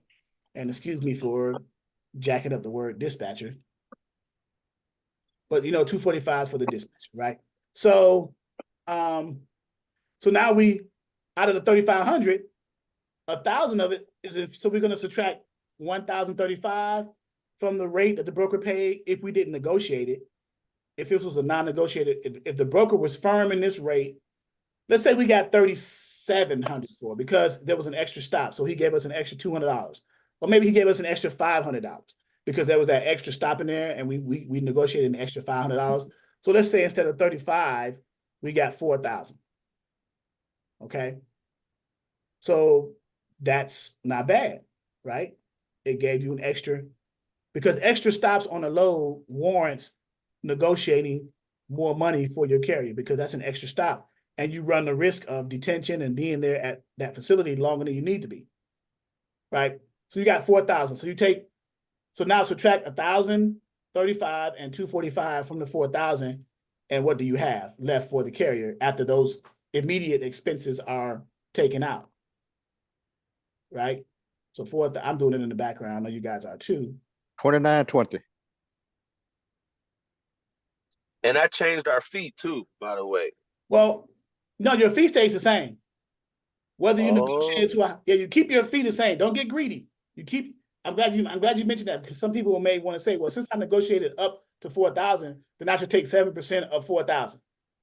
I'll say no, to keep your carrier, Oh, because they're going to see that you're trying to be greedy. So they're going to say, well, it was posted for 3,500, so take 7% of the 3,500 as opposed to 7% of the 4,000, and let the change and get the change to the carrier, help them pay for fuel, because that's not much of a difference, right? Because 7% of 4,000 is only 280, 245 and 280. That's only a $35 difference. yeah, we ain't petty. Right, you run the risk of losing the carrier over $35. Don't do that, right? So now after all this is taken out, it's 20, what was it, 2720? 29.20. 2920. Very good. Are you sure? 4,000 minus 1035. And then minus 245 for your dispatch fee. Remember? Minus 245. We had 2720. 2720. Okay.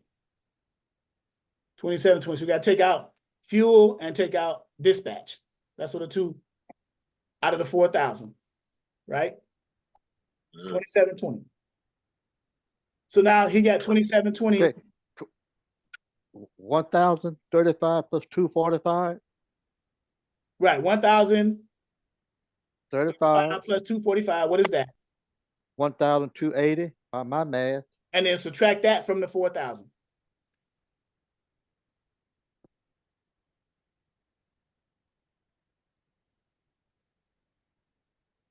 $2,720. There you go. All right, so we're on the same page. All right, good. So you got 2720 after expenses to run a 1,561 mile run. And oh yeah, we forgot the toll. $30 out of the toll. Take $30 out of this. So it'd be $26.90. So take out the $30. It was $29.76 or something like that for the toll, or $26.79. Just rounded up to $30. So take $30 out of this. So it'd be like $26.90. So $26.90. We forgot to take out tolls. Very good, Angela. Minus $30 for tolls.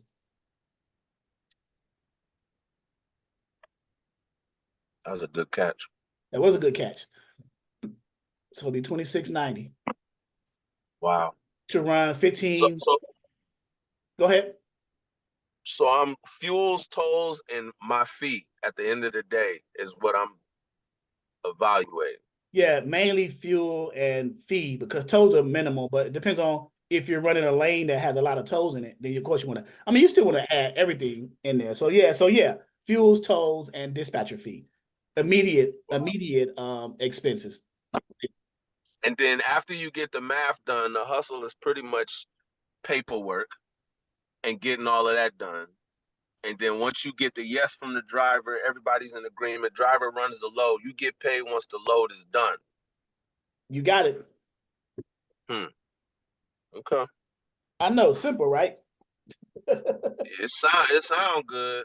But it sound real good. It's getting to that point. So it's like riding a bike. Everything gets easier the more repetitive you do it. Right? And that's true in anything. Well, you raise a good question, though. I wrote down a question. I was like, what happens if you lose access to all these digital tools? What do you do then? Then you get another instructor, because I done lost my mojo. But yeah, so some of the digital tools, the main digital tool you're going to need is a load board. Load board. Okay. Which is what we're looking at here. Well, 123 is the one you can get free for 30 days. If you are a member of our platform, we give you access to 6 load boards as part of being a member of our 90-day course, with a potential to be ongoing subscription after 90 days. So you get access to, let's see, the load boards here. And they're numbered here: Trucking Planet, Trucker's Path, DAT, Power Select, Next Load, Free Direct Freight Services, Free Freight Search, ComFreight. And then we give you some private load boards too. Private load boards are the brokers. Some brokers have their own loads of their customers' freight only. They can only broker their customers' freight. Well, all brokers only broker their customers' freight, but they give access to those private loads only to the carriers who are onboarded to that brokerage. You see?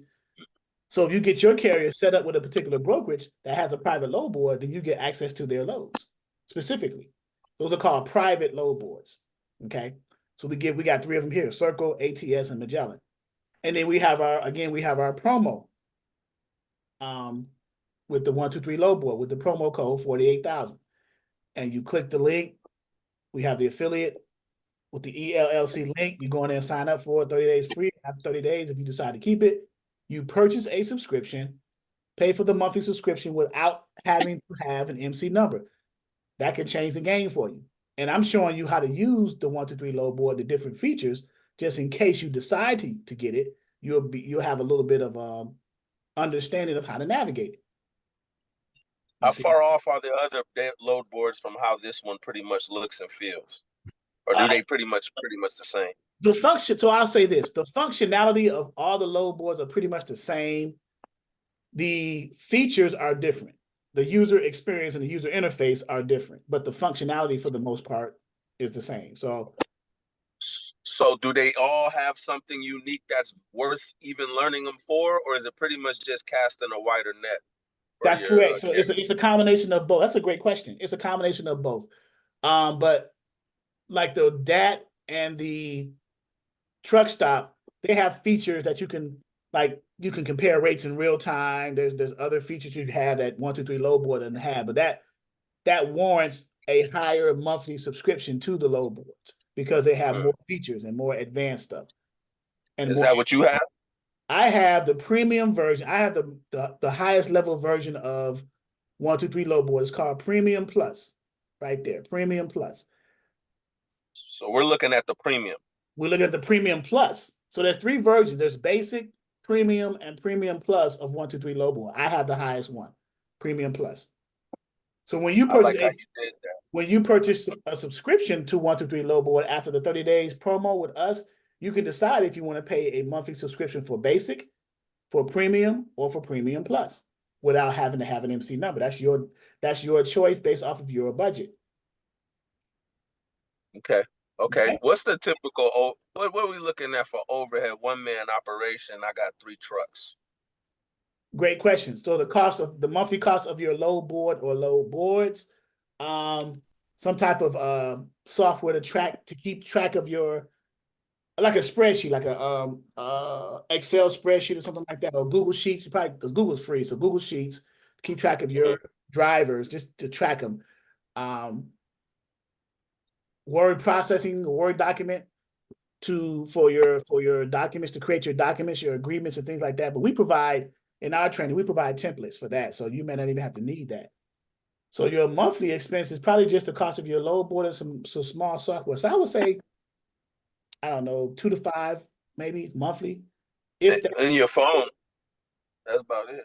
Yeah, your phone.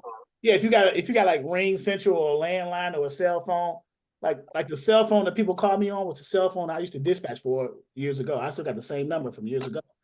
So, which proves the theory you can do it with your cell phone. Now, if you're going to have an advanced operation later on, it'll probably be good to get a Ring Central landline kind of thing going on for yourself. But if you're just starting off small, do you want to keep your overhead as a business owner? You want to keep your overhead low as a business. That just makes sense, because otherwise you're going to go under before you even get started, right? So that's just. And you say how much a truck per week approximately? You said off them 6,000 gross a week. If you gross them $6,000 a week, which is 3 loads at $2,000 per load, and you're charging 7%, that's $420 a week per truck. 7% of that per load, right? And you got 3 trucks, so that's I think it was like 1,600 or 4 loads. I think 4 trucks, 3 to 4 trucks. If it was 4 trucks, I think it was 1,680 per week. You just do the math, 420 or whatever the number. Okay. So, but you got to get to a point where you're consistent in doing that. It's not going to happen overnight. I got to be realistic with you. It's not going to happen overnight. You get to a point, and remember you asked that timeline, so 30 to 90 days, that is the point you need to get to completely, from the beginning of this point where you are now, asking questions, learning the process, to the point where you actually have trucks and you're actually booking loads for them and moving freight. So that is a 90, depending on how motivated you are in that process, it can fall within anywhere between 30 to 90 days. So I was like, yo, I'm about to just go work for someone's company, dispatch, get paid to learn it from the ground up, and then channel that knowledge. You'll never learn it as a company dispatcher the way you will learn it as an independent dispatcher. Because as a company dispatcher, you're only dispatching the freight that the company has contracts with direct shippers or brokers that they're dealing with only. You're not dealing with multiple single independent owner operators who are totally separate from each other and don't even know each other. So it's a totally different space there. Interesting. And you're not going to see, as an internal dispatcher for a company, you will never see the BOL or you'll never see the rate cons or anything like that. The only thing you're going to be doing is telling the trucks where to go. Go to this shipper and pick this up. After that, you're moving on to the next project. Telling the other truck, go to this and pick this up. And then when paperwork comes back in, it doesn't come to you. It comes to the person who controls the money. So as an internal company dispatcher, you are limited in what you do. You may be only assigned 2 to 3 trucks to dispatch and send out. You don't have this much, you would never have this much control and power as an internal company dispatcher for one trucking company that you work for as a W-2 employee than you would as an independent freight dispatcher where you got multiple trucks you're dispatching for, you're calling multiple brokers, you're booking multiple loads, and you're controlling the process. They're apples and oranges. Interesting. Okay. What's the ballpark startup cost for this business? If it's about $500 a month to run it, what's the startup cost? And I'm being generous with $500 a month. It depends on if you're a person who can budget your money well, it could be less. And if you take advantage of this platform, you got it. I'm giving you load boards, multiple load boards within the platform for 90 days. So that just eliminated your cost of the load boards. If you're part of a training that offers it to you, 6 of them more. So as a business person, you got to think, okay, well, man, if I could join a platform that gives me load boards, it's within a 90-day process that they're saying I can learn it within 90 days. I don't have to pay.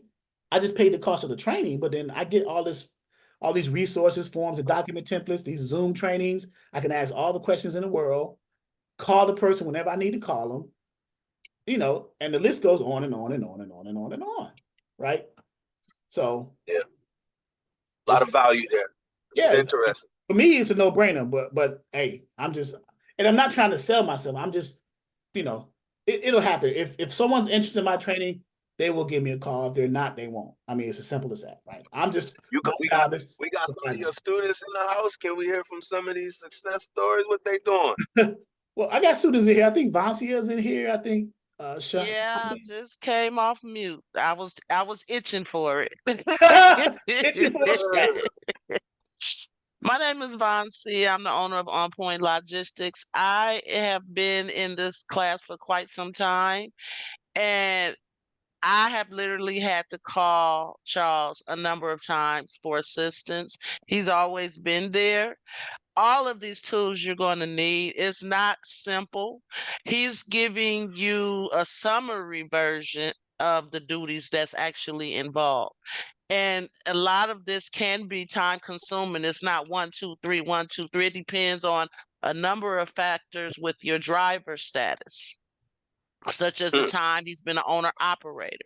You can find a load for an owner operator that's been in the business 3 months or more quicker than you can spend all day looking for a load for a new owner operator. So it's going to be a lot of reasons you're going to be able to reach out to Charles. There's going to be a lot of reasons you're going to use these tools like the trend lines he just showed you.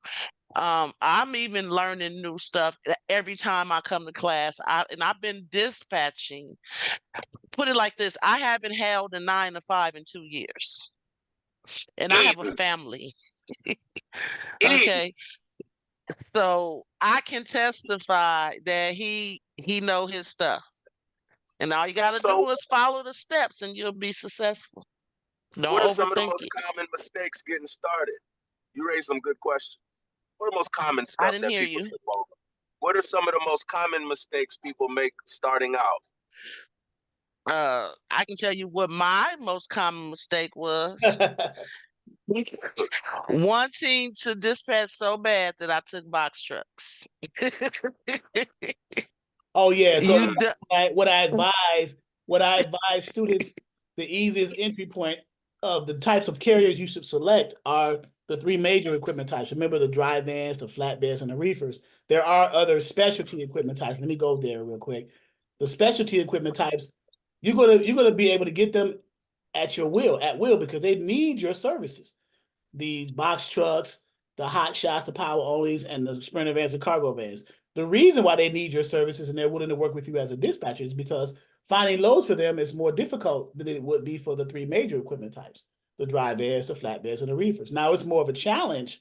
It's not impossible, but more of a challenge to get the three major equipment types wanting you to be their dispatcher. But once that happens, the loads are prevalent on the load boards. You notice when we went to the load boards for a dry van, there was a ton of loads there. That would not be the case. That would not be the case with a box truck, cargo van, hot shot, or power only. Maybe power only, maybe. But the box trucks, cargo vans, and hot shots, you won't see as many loads that pop up on that load board as you would for the dry van, flatbeds, and reefers. That's why I keep pressing home. Focus on those first as a new dispatch service. Focus on those first. It'll help you. You'll thank me later. So you really just need somebody to give you a shot. Basically, yeah. And then once they give you the shot, then you prove yourself. That's where I come in and help you prove yourself with the training to give you the best scenarios and the best examples and the best process and workflow of how to prove yourself once that person gives you that shot. Yeah. You see? Yes, sir. All right, we got 2 minutes left because we usually do 2 hours, 6 to 8. Any final questions? Any final thoughts? Okay, I see a hand raised. Dale. How you doing, Charles? I had a question for you. Are you still doing the certificates? Yes, we are on our website. Great question. I've added to the website. So on the back office portal, so each module, if you can see the screen, each module contains a quiz in it. We digitize those quizzes, and then we have a final exam right here, right? Take the final exam, print it out, send it to us. We grade it. My wife grades it, and then after that, the button under the final exam, you can actually do a certificate request. Right. So how would I go about getting back access? Like I did your course, I want to say probably like in February. And then I did something else and I decided to jump back in. So I was like, yo, now they got certificates. I want a certificate. So how would I go about getting back access to do that course? You probably have to contact us. But we also have another button too. You want it right here, continue or cancel, because you might have did monthly subscriptions and then you just either stop doing monthly subscriptions or you just I think I did it up to like about 4 months, and then after that, I didn't do nothing after that. So what you would do here, you would click this, continue, cancel. I just put this new button in here, continue or cancel subscription. A light box will pop up right here. Monthly. You can either choose to continue your ongoing training beyond 90 days with a monthly subscription or cancel it. So you put your name in there and then you select what would you want to do. Either on the freight broker side or the dispatcher side. You want to either continue or cancel on the dispatcher or continue and cancel on the broker. I'm assuming you want to continue on the monthly subscription on the dispatcher. And then you will hit submit, and then my wife will get that alert, and then she'll contact you, and we'll go from there. That works. All right. Appreciate it. Yes, sir. All right, guys. I appreciate your time. Thank you a lot for all these questions, and hopefully I provided some value for you guys tonight, especially the newer people who were in here listening. If you were a guest, particularly if you saw value in this, maybe you wanted to entertain joining our training. We do have also in-person trainings too, and then every third week of each month we have in-person training at our logistics learning center for a week. I'm going to get to the point where I'm going to actually do a live stream with Zoom, even with that, for people who can't come to Virginia but still want to go through the week-long training to get a certificate in that, starting in February. We won't do it this January 15th through the 19th, but starting in February, a person could come in for a week and get a certificate for that week-long training in dispatching and freight broking as well. So, but thanks for the great questions, especially Ken. Ken asked some great questions. So, where do I go to log into the back office? Another great question. So, under Dispatcher 101, let me show Dora there, right here where it says So do you, Dora, you want to log in for the very first time, or were you approved for back office access already, or no? This is for Dora, if you can hear me, or unmute yourself, if you don't mind. Sorry, No I was problem. approved already. Okay, well then to get to the back office members portal, it will be, if you hover your mouse over here, you get these sublinks. Don't click on Dispatcher 101 because it'll just take you to that page. But if you hover your mouse, you'll get a drop down of sublinks, okay? And the one you would hit is step 2, in parentheses, 90-day members main menu. You click that, and if you're not already logged in, it'll take you to a login screen, and you just simply log in, okay? And you whatever username and password you use and got approved for, that's the same one you use to log into the members portal.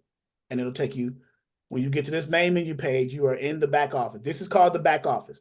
Matter of fact, I should put back office in parentheses because Dispatcher 101 members portal main menu parentheses back office. That's what I'll probably do. I'll change that. So I need to go to 90-day training.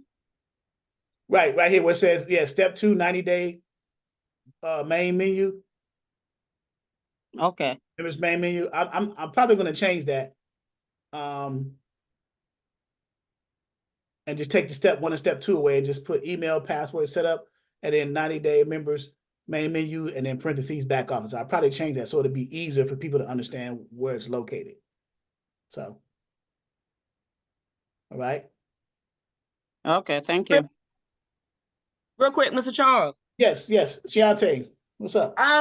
Yes, can you please resend that email? I went back and I don't see it. Okay, I will definitely. I think her name Chasa. Yeah, Chasa Donald. Yeah, Kinshasa. Yeah, I will definitely send that. And yes, the 101 is great. I will definitely do the 101. Okay. No problem. I will do that. All right, Thank guys.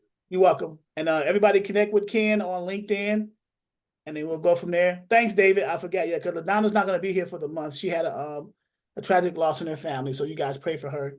Her sister was murdered. So she's not going to be here for all of January, but she's okay. She's just dealing with funeral and family and stuff like that, grieving and stuff like that. So, but save the chat. Thanks for that, Dave. And a copy of this live Zoom will be in our training videos library later on tonight or early tomorrow morning, depending on how quickly I can get the video formatted. So, all right. And then our next training, according to our This patient has epididymitis. right here, our next one will be Saturday, according to our map here, or calendar, I should say, Saturday at noon for our members. Right. Sometimes we offer guests as well. So, okay. All right, guys. I appreciate it. So, Mr. Charles, Wednesdays are for guys like me that are just guests. Well, I offer guests either Wednesday, Sunday, or Saturday. Either way, I'll just put it when I put out the notice on social media every second and fourth week. I'll say I may put also guests are welcome, and then so yeah. But typically, okay. So members. Okay. So I need to go follow you on social media? You can follow me on social media. The only one that's required to be a member is on Facebook. You have to be a member to join that members only group on Facebook. But you can do the Instagram and the LinkedIn and the Twitter account. Of course, you can join them anytime. Okay. All right. So I can. Okay. So all the links on the website, I can just click those anytime I want to join. Correct. Okay, that's what I need. Okay, I'll pull up on you again then. Thank you very much, sir. All right, guys. I'll see you guys, students. I'll see you guys on Saturday. And thanks again for a great training.